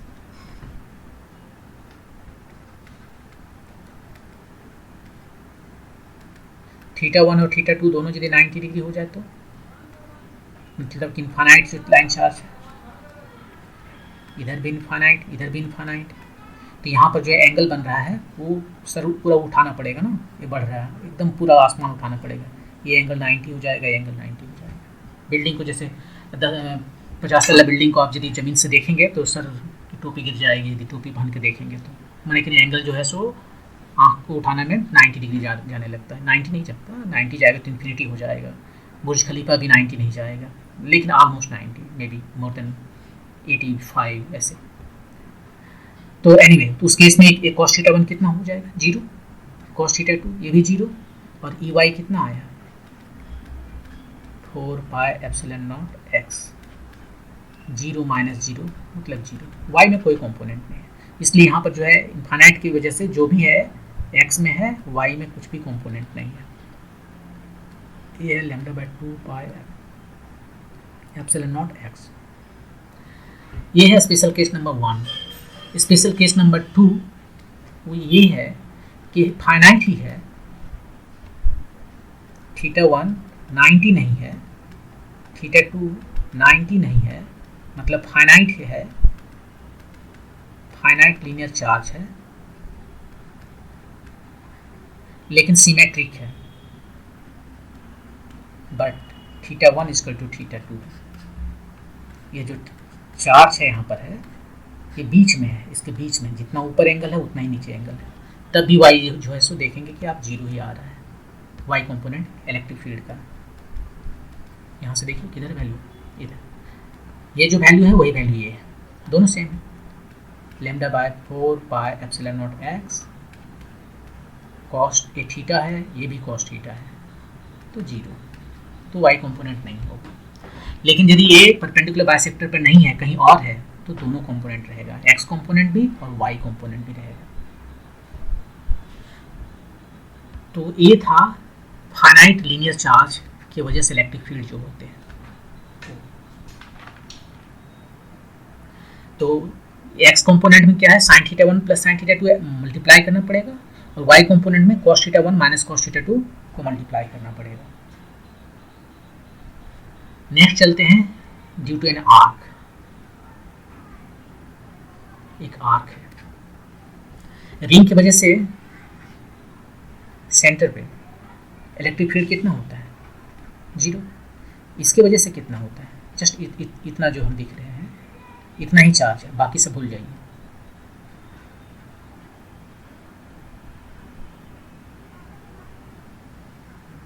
मान लीजिए यही है, इसके वजह से कितना फील्ड है यहाँ पर, ये तो 0 नहीं है, राइट, ये 0 नहीं है, 0 है क्योंकि उसका काउंटर बैलेंस है यहाँ पर। इसका काउंटर बैलेंस कौन है, कौन करेगा इसका काउंटर, इधर जो करना था वो तो भगा दिए हम ना, इसको काउंटर बैलेंस जो करता है यहाँ पर था वो भगा दिए, तो अब इसका जो है सो 0 नहीं होगा, तो इसका वैल्यू कितना होगा, इसका भी फार्मूला यहाँ पर निकाल कर रखे हम।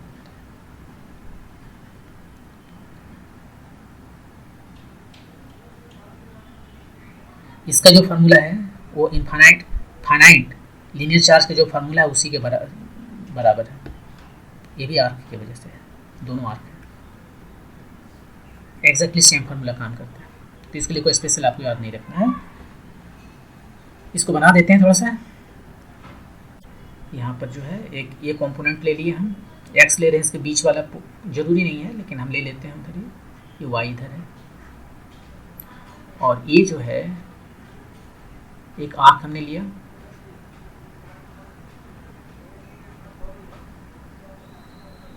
ये सेंटर है उसका आर्क। क्या करते हैं फिर यहाँ पर एक कंसीडर करते हैं एक एलिमेंट, इसका 2 कंपोनेंट हुआ, एक एक्स हमारा इसका बीच वाला है परपेंडिकुलर बाइसेक्टर का, ये जो है उसको एक्स कह रहे हैं, तो ये डी है, 2 कंपोनेंट हुआ, ये एंगल थीटा है तो ये थीटा हुआ, D cos theta, D E sine theta. अब दोनों को अलग अलग निकाल के हम इंटीग्रेट कर देंगे, डी एक्स क्या हो जाएगा, डी कॉस थीटा, राइट, उसको इंटीग्रेट करेंगे, ई एक्स होगा, टोटल इंटीग्रेट करना पड़ेगा, डी का वैल्यू बताना है। यहाँ पर जो है चार्ज कितना है, यदि ये एंगल थीटा है तो ये वाला एंगल डी थीटा होगा, राइट, और ये वाला डिस्टेंस जो है सो कितना हो गया, आर डी थीटा, ये बिल्कुल वैसे ही है, एक सर्कल में ये एंगल थीटा है तो ये डिस्टेंस कितना होगा, l equal to r theta, r इसका रेडियस है, यहाँ पे वही इसका रेडियस आर है और ये एंगल डी थीटा है, तो ये हो गया आर डी थीटा। तो इसमें चार्ज कितना आया, 4πε0 और 1 बाय डिस्टेंस यहाँ पर तो आर है, डिस्टेंस फिक्स है हमेशा, और कॉस थीटा की जगह कॉस थीटा लिखना पड़ेगा। अब डी क्यू का वैल्यू यहाँ पर निकालना है, इसका लीनियर चार्ज डेंसिटी सेम है लैम्डा, और इसका लेंथ है आर डी थीटा, तो यहाँ पर जो चार्ज इसके पास आया वो चार्ज कितना हो गया, ये length times linear charge density, ये लीनियर चार्ज डेंसिटी चार्ज पर यूनिट लेंथ है टाइम्स लेंथ, ये लेंथ आया यहाँ पर इस छोटा सा आर्क, दोनों को मल्टीप्लाई किया तो चार्ज आ गया, उसी को यहाँ लिखते हैं, डी क्यू की जगह लिखते हैं r d theta lambda by 4πε0 1 by r square cos theta. जो कांस्टेंट है उसको बाहर कर लेते हैं, लैम्डा कांस्टेंट है, आर कांस्टेंट है, आर मैंने कंफ्यूज कर दिया, राइट, कभी बड़ा कभी छोटा, सब छोटा है, आर डी थीटा, ये आर डी थीटा है, तो यहाँ से आ गया लैम्डा बाय 4πε0, एक आर चला गया और एक आर बच गया, एक कांस्टेंट है, और इधर बच गया simply cos theta d theta, पहले वाला जो केस था बिल्कुल वही, theta equal to minus theta 1 to plus theta 2, theta 1 minus मतलब ये वाला एंगल जो है माइनस इसके नीचे जा रहे हैं और प्लस इधर जा रहे हैं, एक्जैक्टली जो शुरू में था वही, और तब वैल्यू आ गया यहाँ पर लैम्डा बाय, यहाँ नहीं आएगा, ये वैल्यू आ गया लैम्डा बाय 4πε0 आर, इसको इंटीग्रेट हम नहीं कर रहे हैं अब, कॉस का साइन हो गया sine theta 1 plus sign theta 2, और ऐसे ही ई वाई को आप निकालेंगे तो बिल्कुल पीछे वाला जो है कॉस्ट चला गया, यहाँ पर देख लीजिए किधर है, ई वाई तो लिखा ही नहीं इसके लिए ना, ई वाई जो है so just sine theta, D E sine theta, cos की जगह साइन, इंटीग्रेशन के जस्ट पहले कॉस की जगह साइन, यहाँ साइन रखेंगे तो इंटीग्रेशन कॉस आएगा, तो ये हो जाएगा lambda by 4 pi epsilon not, बिल्कुल पुराना जैसा है, क्यों की बात एक ही चीज़ को बार बार रिपीट करना है, cos theta 1 minus cos theta 2। तो ये हो गया हमारा ई एक्स और ई वाई का वैल्यू। यदि थीटा 1 और थीटा 2 दोनों सेम हो गया तो ई वाई 0 होगा और कंपोनेंट केवल एक्स डायरेक्शन में होगा। लेकिन यदि ये दोनों जीरो नहीं हुआ, दोनों सेम नहीं हुआ, तो उसको वाई भी कंपोनेंट रहेगा। कहने का ये मतलब है कि जब हम आप आर्क ले रहे हो, ये जैसे आर्क ले रहे हो और ये हमारा सेंटर है, ठीक है, आप लाइन एक ऐसे ले सकते हो हमेशा इसके परपेंडिकुलर बीच में, ठीक है, सिमेट्रिक हो गया, ये आपका एक्स है तो ये आपका वाई होगा, 90 डिग्री तो होना चाहिए, और तब आपको जो भी इसमें कंपोनेंट मिलेगा वो केवल इस डायरेक्शन में मिलेगा, ये इधर एक्स इससे दूर जाता हुआ इधर कंपोनेंट मिलेगा, इधर कोई कंपोनेंट नहीं मिलेगा। लेकिन आप बोलोगे कि नहीं ये मेरा आर्क है और हम इस लाइन को एक्स मान रहे हैं, ठीक है, तो इसके परपेंडिकुलर डायरेक्शन में ये लाइन है, तब इस एक्स में भी एक कंपोनेंट मिलेगा जो कि पहले से अलग होगा, और वाई भी कंपोनेंट मिलेगा जो पहले से अलग होगा, दोनों में अलग अलग मिलेगा। तो इस कंपोनेंट में यदि देखना है इधर, तो यहाँ पर हमारा एंगल एक ये हुआ थीटा 1 हुआ और ये वाला एंगल थीटा 2 हुआ, इसमें नहीं देख रहे हैं, ये हम पर डिपेंड करता है कि कौन मेरा एक्स एक्सिस है। यदि ये एक्स एक्सिस है तो वाई एक्सिस परपेंडिकुलर होना चाहिए, और इस एक्स एक्सिस के लिए ये थीटा 1 का वैल्यू कुछ और है और थीटा 2 का वैल्यू कुछ और है। लेकिन यदि हम परपेंडिकुलर बाइसेक्टर डायरेक्शन में देखें तो थीटा 1 और थीटा 2 दोनों एक्जैक्टली सेम होगा हमेशा, और उस केस में वाई का कोई कंपोनेंट नहीं होगा।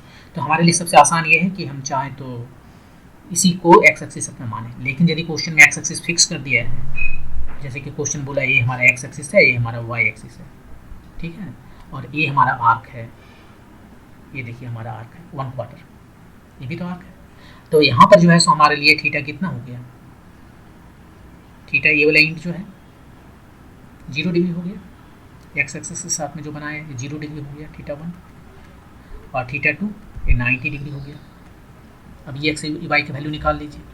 अब देखिए इस केस में ई एक्स और ई वाई दोनों ही होगा। ई एक्स कितना हो गया, थीटा 1 0, ये खत्म, केवल 1 आ गया, तो lambda by 4 pi epsilon naught r, lambda by 4 pi epsilon naught r, और ई वाई थीटा 1 जो है सो 0 हो गया, मतलब ये 1 हो गया और ये 0 हो गया, कॉस थीटा 2 90, कॉस 90 0, ये 1 बच गया, सेम एक्जैक्टली सेम। तो एक्स और वाई दोनों में कंपोनेंट एक्जैक्टली सेम है, इधर भी कुछ कंपोनेंट है और उतना ही इधर भी कंपोनेंट है। और अब यदि आप इसको ऐसे जाकर देखो परपेंडिकुलर बाइसेक्टर के डायरेक्शन में, तो ये दोनों तरफ तो ये कंपोनेंट है, लेकिन इसके परपेंडिकुलर डायरेक्शन में जो कंपोनेंट इसका नहीं है।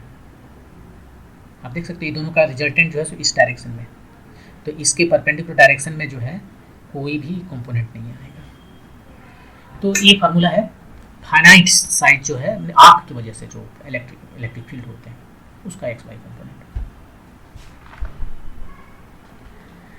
नेक्स्ट आते हैं electric field at the centre of a regular polygon with a few missing charges at the vertices.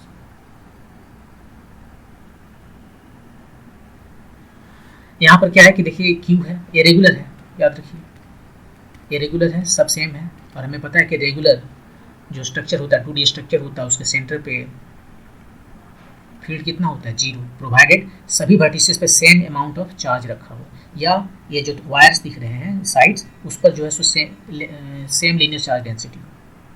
यहाँ पर सब जगह चार्ज दिया, क्यों यहाँ नहीं चार्ज दिया, और बोल रहा है इसके वजह से बताओ, तो इसके वजह से कितना होगा, यदि यहाँ पर भी हम चार्ज रख देते तो 0 होता, और चार्ज नहीं रखा हुआ है तो कुछ फील्ड है, तो फील्ड इस डायरेक्शन में है, और ये चार्ज की वजह से इस डायरेक्शन में, और दोनों मिला के 0 हो गए।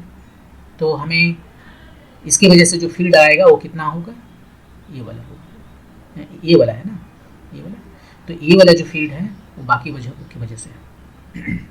कहने का ये मतलब है कि ई फील्ड जो है सो जीरो वो है दो वजह से। एक तो ये किसके वजह से है, इसका नाम दे देते हैं आर, ई आर के वजह से है, और दूसरा रिमेनिंग की वजह से है, और दोनों मिला के ये जीरो है। तो ये रिमेनिंग की वजह से जो फील्ड है वो है माइनस ई आर।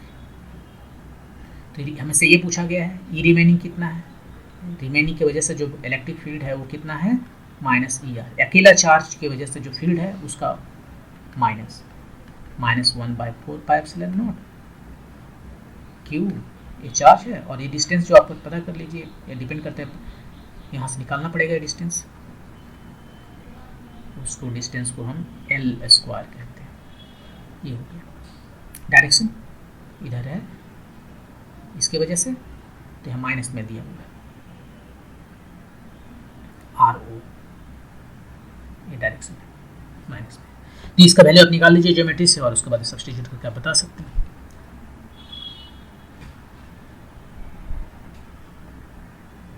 एक मिनट। नेक्स्ट देखते हैं electric field at the cavity of a non conducting sphere. ये इंटरेस्टिंग है। फिर ये हमारे पास एक नॉन कंडक्टिंग स्फीयर है, नॉन कंडक्टिंग स्फीयर है, मतलब कि चार्ज हर जगह रह सकता है। इसका चार्ज डेंसिटी है rho, charge density, volume charge density, ठीक है। अब इसमें एक कैविटी हमने बना दिया, यहाँ पर कैविटी बना दिया। कैविटी मतलब यहाँ से मटेरियल हटा दिया, मटेरियल हटा दिया तो चार्ज नहीं रहेगा, चार्ज हवा में नहीं रहेगा, कुछ भी नहीं, वैक्यूम है, तो वहाँ चार्ज नहीं है। बाकी जगह तो चार्ज है हर जगह। ये स्फीयर है, ये डिस्क मत समझ लीजिए, यहाँ चार्ज नहीं है। और इसके किसी भी पॉइंट पर, मान लीजिए इस पॉइंट पर, ये सेंटर है इसका O1, इसका सेंटर O, यहाँ पर जो चार्ज है P पॉइंट पर, वो कितना होगा EP। ये P जो है सो कैविटी के लिए है, P इज इनसाइड कैविटी।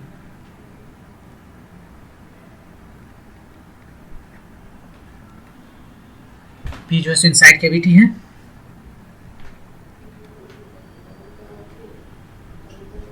और यहाँ पर जो फील्ड है वो क्या होगा वो हम मुझे बताना है। तो उसके लिए क्या करें, कैसे बताएं? देखिए इसके लिए दो तरीके हैं। एक तरीका ये है कि आप सोचिए यहाँ पर फील्ड जो है सो कितना है, हमें पता है कि पूरे की वजह से, ठीक है। और आप ऐसे कर सकते हो कि जो EP पर जो फील्ड है होल की वजह से, वो दो चीज़ों से बना हुआ है। EP पर जो बचा हुआ है वो रिमेनिंग की वजह से, और EP पर जो है सो कैविटी की वजह से। कैविटी में फील्ड है, फील्ड कैविटी सेम रो, ये जो रिमेनिंग है उसका भी surface charge density, volume charge density rho है। कहने का मतलब है P पॉइंट लेते हैं, इस पर इलेक्ट्रिक फील्ड है, टोटल की वजह से है। वो टोटल को हम दो भाग में डिवाइड कर सकते हैं, एक नंबर 1 ये जो रिमेनिंग पार्ट है, और नंबर 2 इसमें जो कैविटी जो दिख रहा है वहाँ भी मटेरियल है, और उसके वजह से भी फील्ड है यहाँ पर। ये दोनों के वजह से जो फील्ड है वो दोनों को सम करेंगे तो हमें ये जो टोटल स्फीयर है उसकी वजह से जो फील्ड आएगा वो आएगा। और यहाँ से हम EP रिमेनिंग निकाल लेंगे। EP रिमेनिंग जो है वो EP जो होल है उसमें से हम EP कैविटी कहेंगे। कैविटी कहते हैं, कैविटी नहीं है एक्चुअली, उसको मैंने फील्ड किया है रो से, वही रो हर जगह है।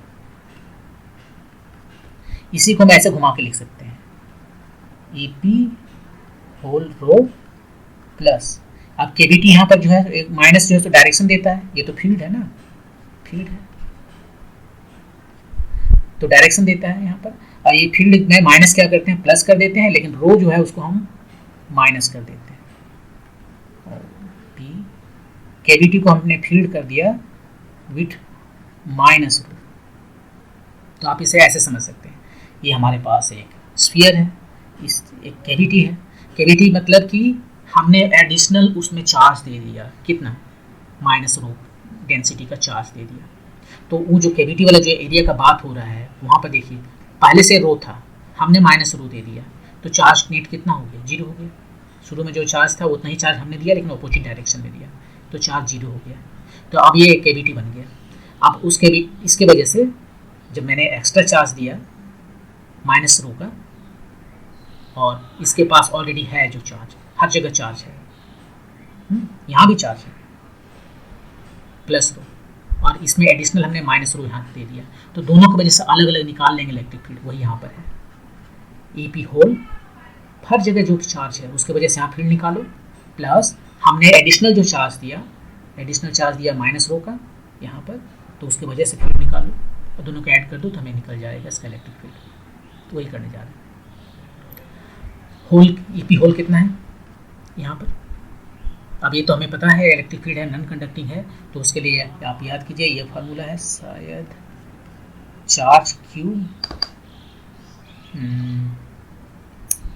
X by r q. R यहाँ से यहाँ तक का जो डिस्टेंस है वो कितना है,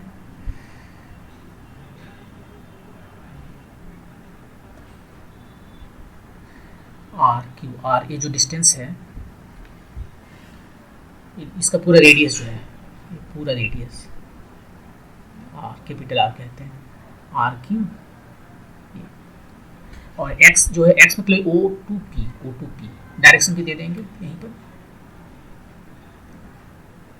ओ टू पी।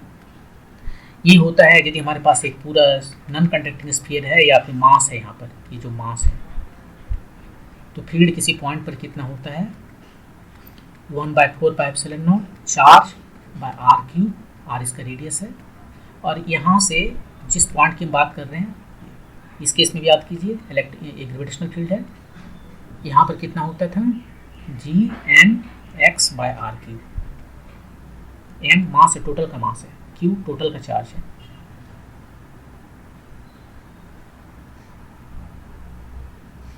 और ये एक्स वहाँ से इसका जो डिस्टेंस था सो है, एक्जैक्टली सेम चीज़ यहाँ पर है, प्लस ये जो केविटी को देखें, केविटी की वजह से कितना हुआ, 1/4πε0, चार्ज केविटी पर कितना चार्ज है, क्यू बोलते हैं, और ओ से P1, ओ से P, O1 से P, राइट, वो तो इसका सेंटर है, इसका सेंटर O1 है, O1 है सेंटर, O1P, और इसका जो रेडियस है, इसका जो रेडियस है उसको क्या बोले, स्मॉल आर। ये छोटा का रेडियस है, ये बड़ा का रेडियस है।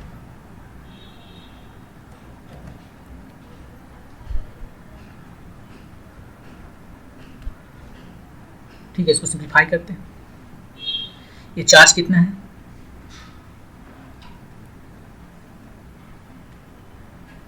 चार्ज को हम सिग्मा रो के टर्म में लिख लेंगे।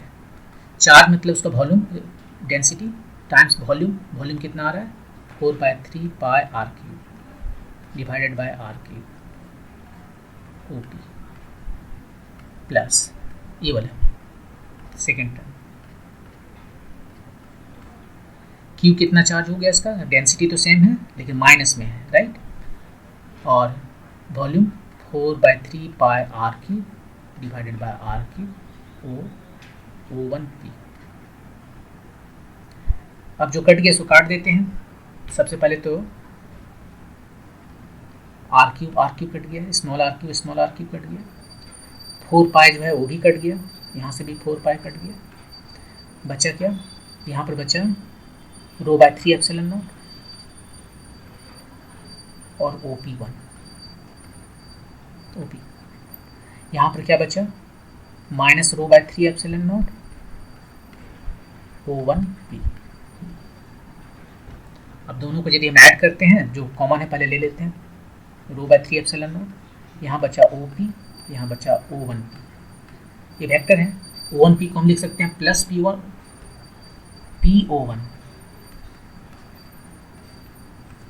ये है OP, प्लस इसको लट देते हैं PO1, ये दोनों को ऐड कीजिए, OP प्लस PO1, P खत्म, P इंटरमीडिएट पॉइंट आ गया। हम बगैर फिगर देख ही बना रहे हैं। P यहाँ है, P से ख़त्म हुआ, P से स्टार्ट हुआ, O से गया P ये, और P से जो है सो गया O1, इधर से गया इधर गया, हम जो है सीधे O1 आ गए, P इंटरमीडिएट है ख़त्म, O1, ये हमारा इलेक्ट्रिक फील्ड है। डायरेक्शन देखिए किधर है, O1 पे, दोनों जो कैविटी का सेंटर है और बड़ा जो स्फीयर है उसका सेंटर है, उसके डायरेक्शन में है,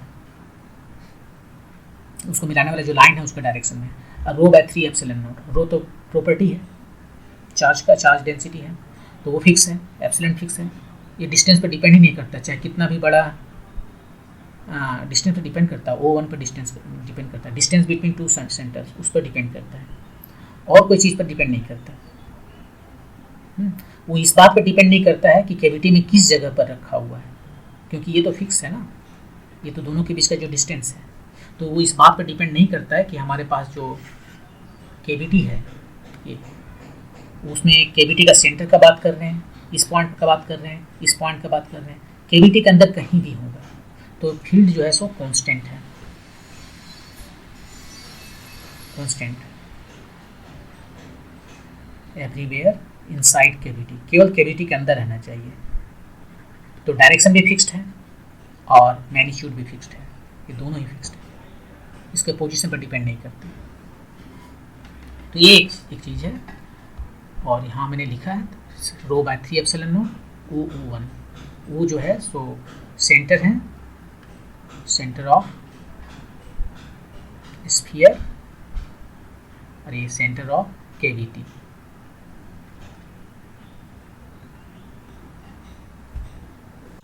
तो ये चीज़ें हैं यहाँ पर। अब बात है कि क्या कैविटी के अंदर कोई भी पॉइंट है जो जीरो हो जाए, फील्ड जीरो हो जाएगा यदि दोनों का सेंटर एक ही जगह आ जाए। तो जैसे कि फील्ड कितना आया, फील्ड आया जो हमारे पास ये जो आया वो है सिग्मा बाय 3 एप्सिलॉन नॉट, एक कांस्टेंट है, O1 के वेक्टर, राइट। तो O1 यदि इसको जीरो होने का मतलब है O1 को जीरो होना होगा, और O1 का जीरो का मतलब है O and O1 are same points. ये क्या लिख रहा हूँ, एक ऊपर में arrow mark, are same points, मतलब कैविटी जो है सो कॉन्सेंट्रिक हो गया, ये कैविटी है, ये कैविटी है, तब इसका सेंटर पे जो है कितना हो जाएगा, जीरो। और यदि सेंटर पे जीरो है तो वैल्यू तो चेंज करता नहीं है इसको पॉइंट को घिसकाने से, तो सेंटर पे जीरो तो हर एक जगह जीरो हो जाएगा। सो ई कैविटी जीरो, हर एक जगह कैविटी में जो है सो फील्ड जीरो।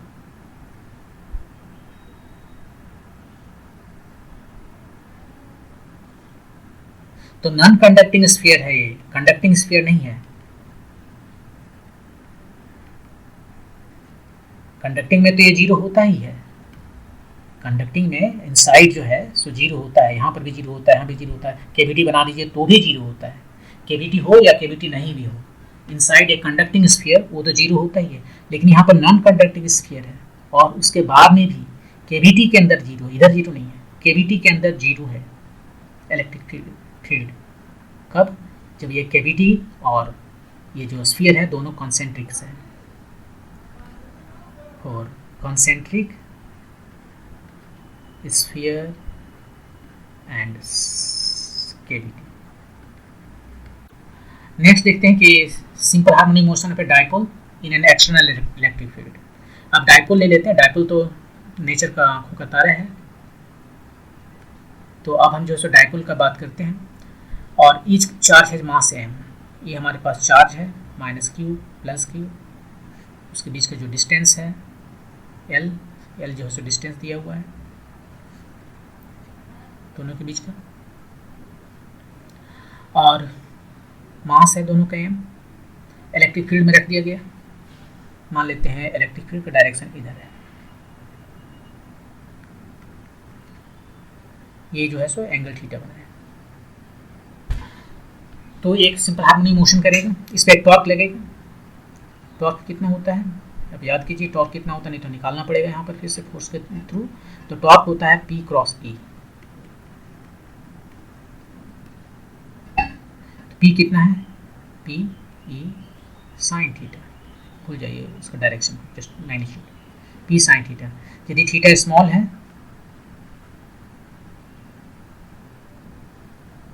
थीटा यदि स्मॉल है तो ये हो गया P sine theta. Theta P कितना है, Q times L, right. P जो है सो Q टाइम्स L हो गया, और इलेक्ट्रिक फील्ड तो दिया हुआ है। तो टाउ को हम ये जो थीटा है माइनस कर दें, क्योंकि ये उसको अपनी तरफ ले जा चलता है, रिस्टोरिंग टॉर्क है। तो इसको हम जो है सो कंपेयर करते हैं किससे, आई ओमेगा स्क्वायर थीटा से। बिल्कुल वैसे जैसे सिंपल हार्मोनिक मोशन में फोर्स को हम कंपेयर करते हैं minus m omega square x से। एम की जगह पाई, ओमेगा की जगह ओमेगा, और थीटा एक्स की जगह पे। तो यहाँ से ओमेगा हमें पता चल गया, ओमेगा कितना पता चला, Q l E bye I. I moment of inertia है, और तब यहाँ पर जो है सो हमें पीरियड ऑफ ऑसिलेशन पता चल जाएगा, 2 pi by omega, 2 pi omega यहाँ पर आई बाय क्यू एल ई। अब आई कितना है, इसका मोमेंट ऑफ इनर्शिया कितना है, यहाँ से देखते हैं निकाल के इसका मोमेंट ऑफ इनर्शिया। किसके अबाउट ये एक्सिस रोटेट कर रहा है, इस एक्सिस के अबाउट। तो इसके अबाउट इसका मोमेंट ऑफ इनर्शिया कितना है, इसका हो गया मास टाइम ये L/2 हुआ, ये भी L/2 हुआ, मास टाइम डिस्टेंस स्क्वायर, इसका भी उतना ही। तो कितना हो गया, 2 टाइम्स mL²/4, मतलब mL²/2। ये है मोमेंट ऑफ इनर्शिया, ये दो पार्टिकल सिस्टम का डायपोल का। mL²/2 टाइम्स क्यू एल ई।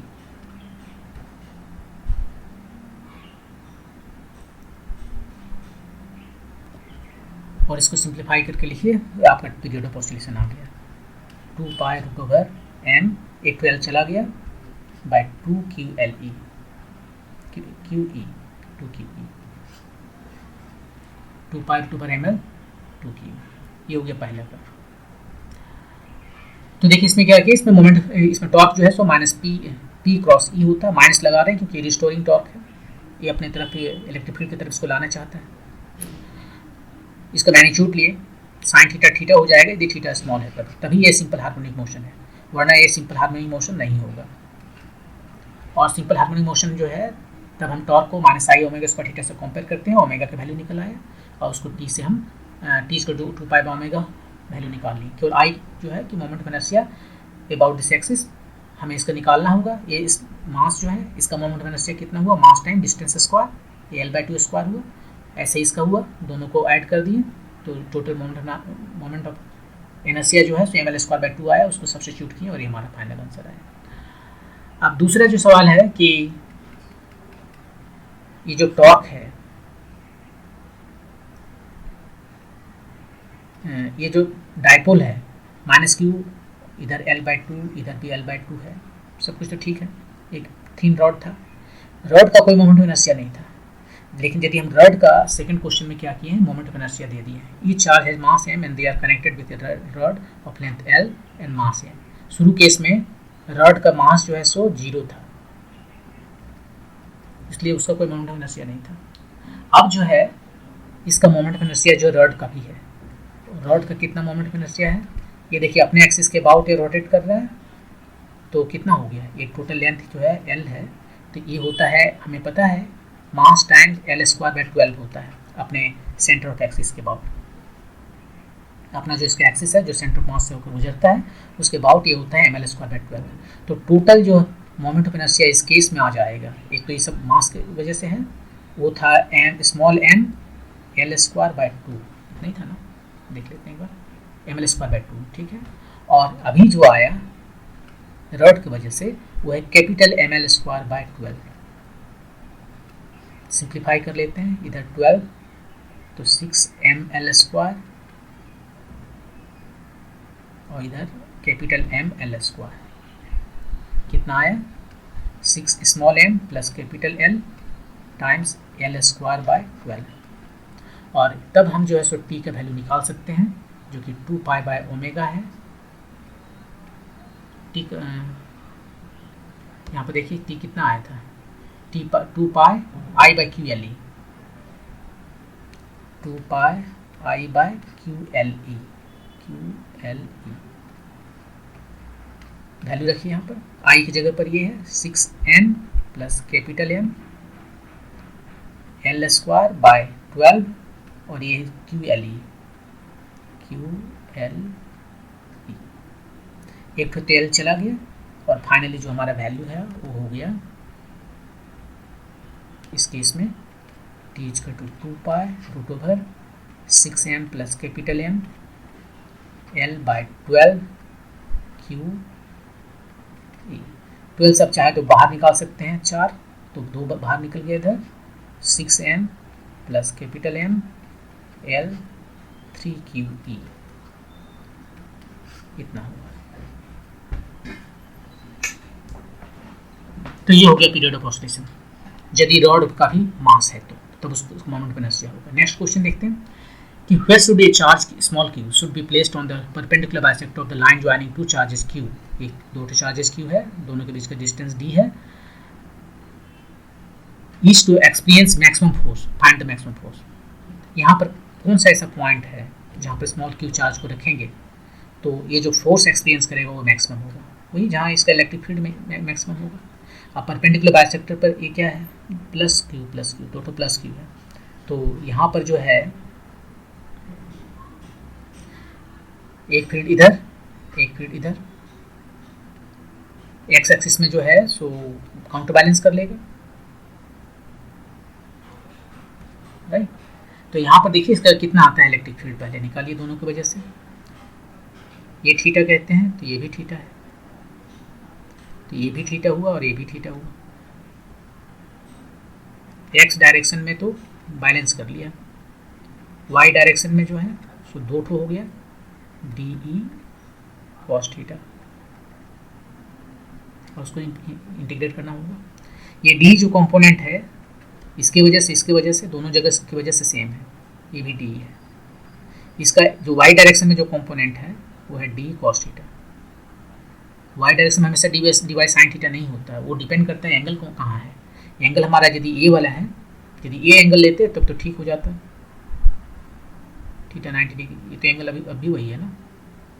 तो फिर यहाँ पर हमारा जो डी कॉस थीटा जो वाई कंपोनेंट है वो दोनों के एक ही डायरेक्शन में तो सर्वाइव करेगा, और परपेंडिकुलर डायरेक्शन में दोनों का मैग्नीट्यूड तो सेम है लेकिन डायरेक्शन अपोजिट है तो सर्वाइव नहीं करेगा। तो इसको जस्ट इंटीग्रेट कर देना है, हमें इसका वैल्यू आएगा।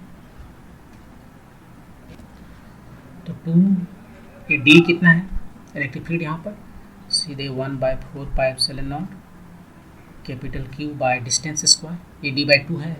और इसको जो है तो कुछ वैल्यू बोलना पड़ेगा, इसको y बोले, y, तो ये हो गया d/2 square plus y square, ये डिस्टेंस स्क्वायर हो गया, और कुछ नहीं है, कॉस थीटा है। जो कांस्टेंट उसे बाहर कर लेते हैं, 2q/4πε0, इधर बच गया कॉस थीटा। ये इंटीग्रेट हम क्यों कर रहे हैं, इंटीग्रेट करने का कोई मतलब नहीं है,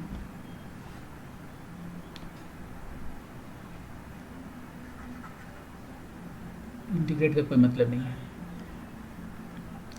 2 टाइम्स ई कॉस थीटा, ये जो है सो डी नहीं होकर ई है जस्ट, इसके वजह से ई, इसके वजह से ई, और 2 कॉस थीटा, ठीक है। अब हमें इसको एक वेरिएबल में बनाना है, क्योंकि यहाँ पर कहाँ पर मैक्सिमम मिलेगा वो देखना है, तभी हमारे पास वेरिएबल y भी है, कॉस थीटा भी है, किसी एक में लिखना चाहिए, या तो कॉस थीटा में लिखें या y में लिखें। हम y में ही लिखते हैं क्योंकि फाइनली मुझे y को वो वैल्यू बताना है जब ये मैक्सिमम होगा, तो कॉस थीटा का वैल्यू यहाँ से हटा देते हैं। ये हो गया D square plus 4y square और ऊपर में ये 4।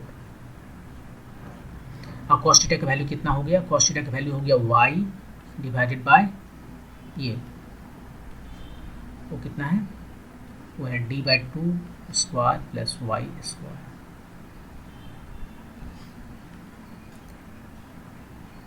ये 4 है, 2q/4πε0, इसे बाद में सिंप्लीफाई करेंगे, 4/d² प्लस 4y², और इधर जो है सो ये हो गया 2 गया ऊपर में, 2y/√d² प्लस 4y²।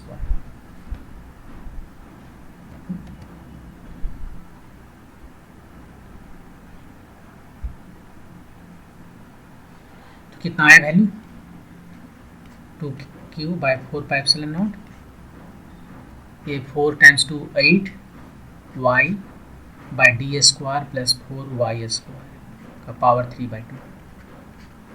अब इसको मैक्सिमम होने के लिए क्या करना पड़ेगा, हमें डिफरेंशिएट करना पड़ेगा। इसका फर्स्ट डेरिवेटिव जो है सो 0 होना चाहिए, सेकेंड डेरिवेटिव नेगेटिव होना चाहिए। सेकेंड डेरिवेटिव हम चेक भी नहीं करते,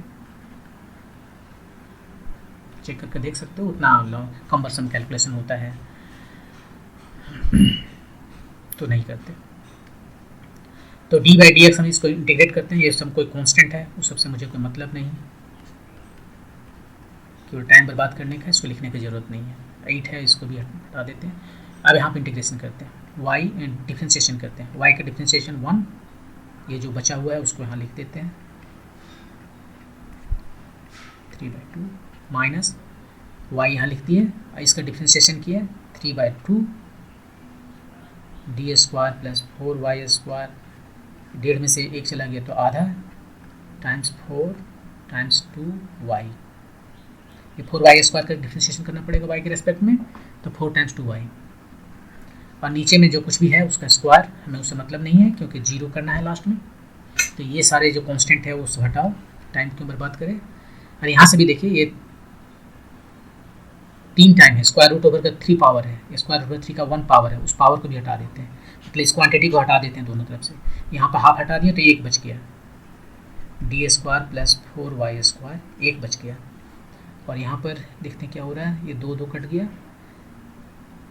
12y², और ये तो चला गया, वो बचा नहीं, 0। तो यहाँ से आप देख सकते हो कि 8y² जो है सो हो गया d², तो y का वैल्यू आया d/8 का स्क्वायर रूट, मतलब d² है, d/2²√2, तो y का वैल्यू आया d/2√2, d/2√2। यहाँ पर जो है सो हमें मैक्सिमम मिलेगा y की इस वैल्यू पर, y जब d/√2 है तब हमें मैक्सिमम मिलेगा, d/√2 जो है मैक्सिमम मिलेगा। मैक्सिमम कितना होगा निकाल लेते हैं,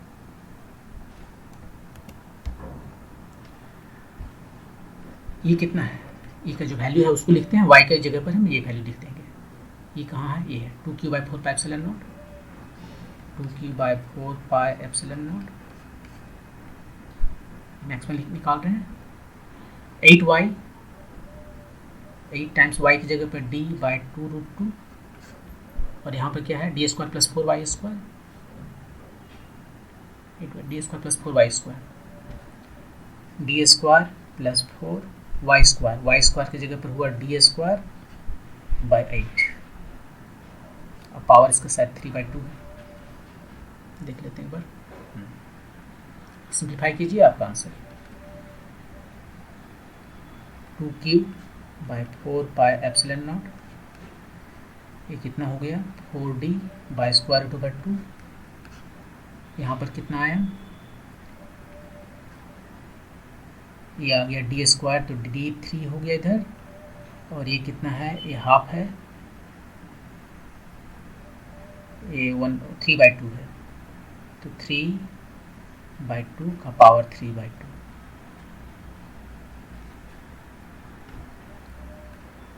टू q/4πε0, 4d/√2, इधर है 2√2, 2, और इधर है 3√3 dq, एक d यहाँ से चला गया, d²,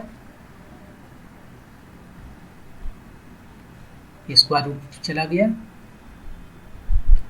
Q by 4 pi epsilon naught 1 by d square, ये पॉइंट चार्ज की वजह से होता है, एक तो पॉइंट चार्ज की वजह से, और उसके बाद में इधर जो बच गया सो लिखते जाते हैं 2 times 4 8 times 2 16 by 3 square root over 3।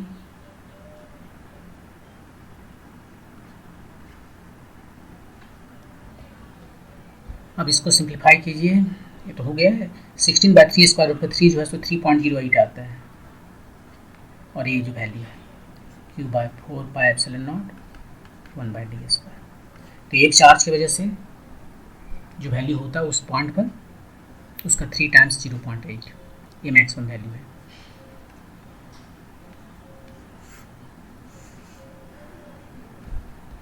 तो ये क्वेश्चन था कि इसके परपेंडिकुलर बाइसेक्टर पर कोई एक पॉइंट है जहाँ पर इसका इलेक्ट्रिक फील्ड मैक्सिमम है, वो डिस्टेंस है d by 2 square root over 2, और मैक्सिमम वैल्यू है इसका एक पॉइंट चार्ज की वजह से, नहीं यहाँ पर सेंटर पर यदि पॉइंट ऑफ चार्ज होता एक तो दोनों की वजह से एक होता, यहाँ पर Q यदि रहता तो यहाँ पर इसमें स्मॉल q लिखना जरूरी नहीं था ना, ये फील्ड है, फील्ड में ये स्मॉल q नहीं होगा, तो यहाँ पर इसकी वजह से जो फोर्स लगता और वही d उतना ही डिस्टेंस d पर, ये dy जो है सो d डिस्टेंस पर रहता तो जितना लगता, तो कहने का मतलब ये इतना इसका वैल्यू है। एनीवे मूव करते हैं नेक्स्ट क्वेश्चन पर, देखते हैं क्या है।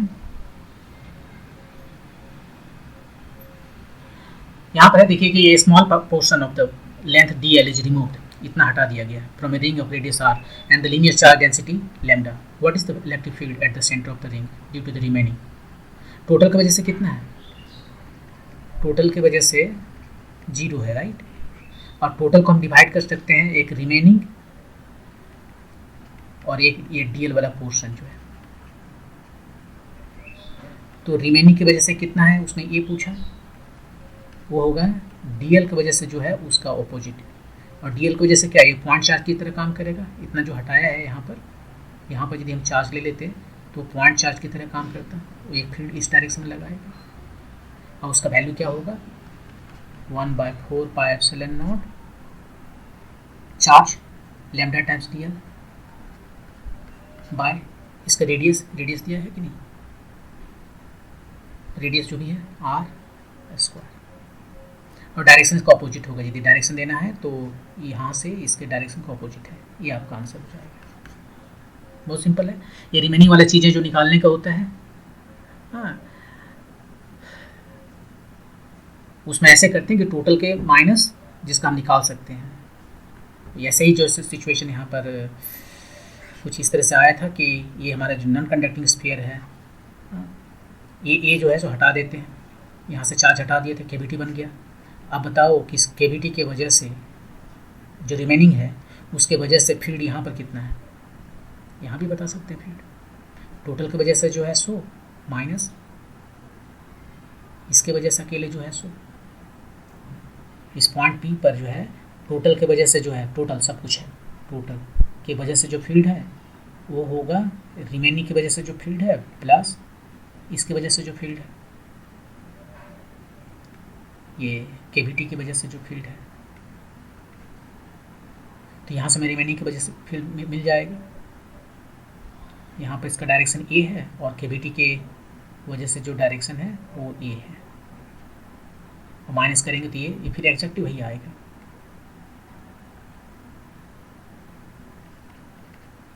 ये जो रिमेनिंग की वजह से आया वो E माइनस ई केविटी, अब वैल्यू निकाल कर देखना पड़ेगा किसका कितना वैल्यू आता है, तो इस तरह से निकाला जा सकता है।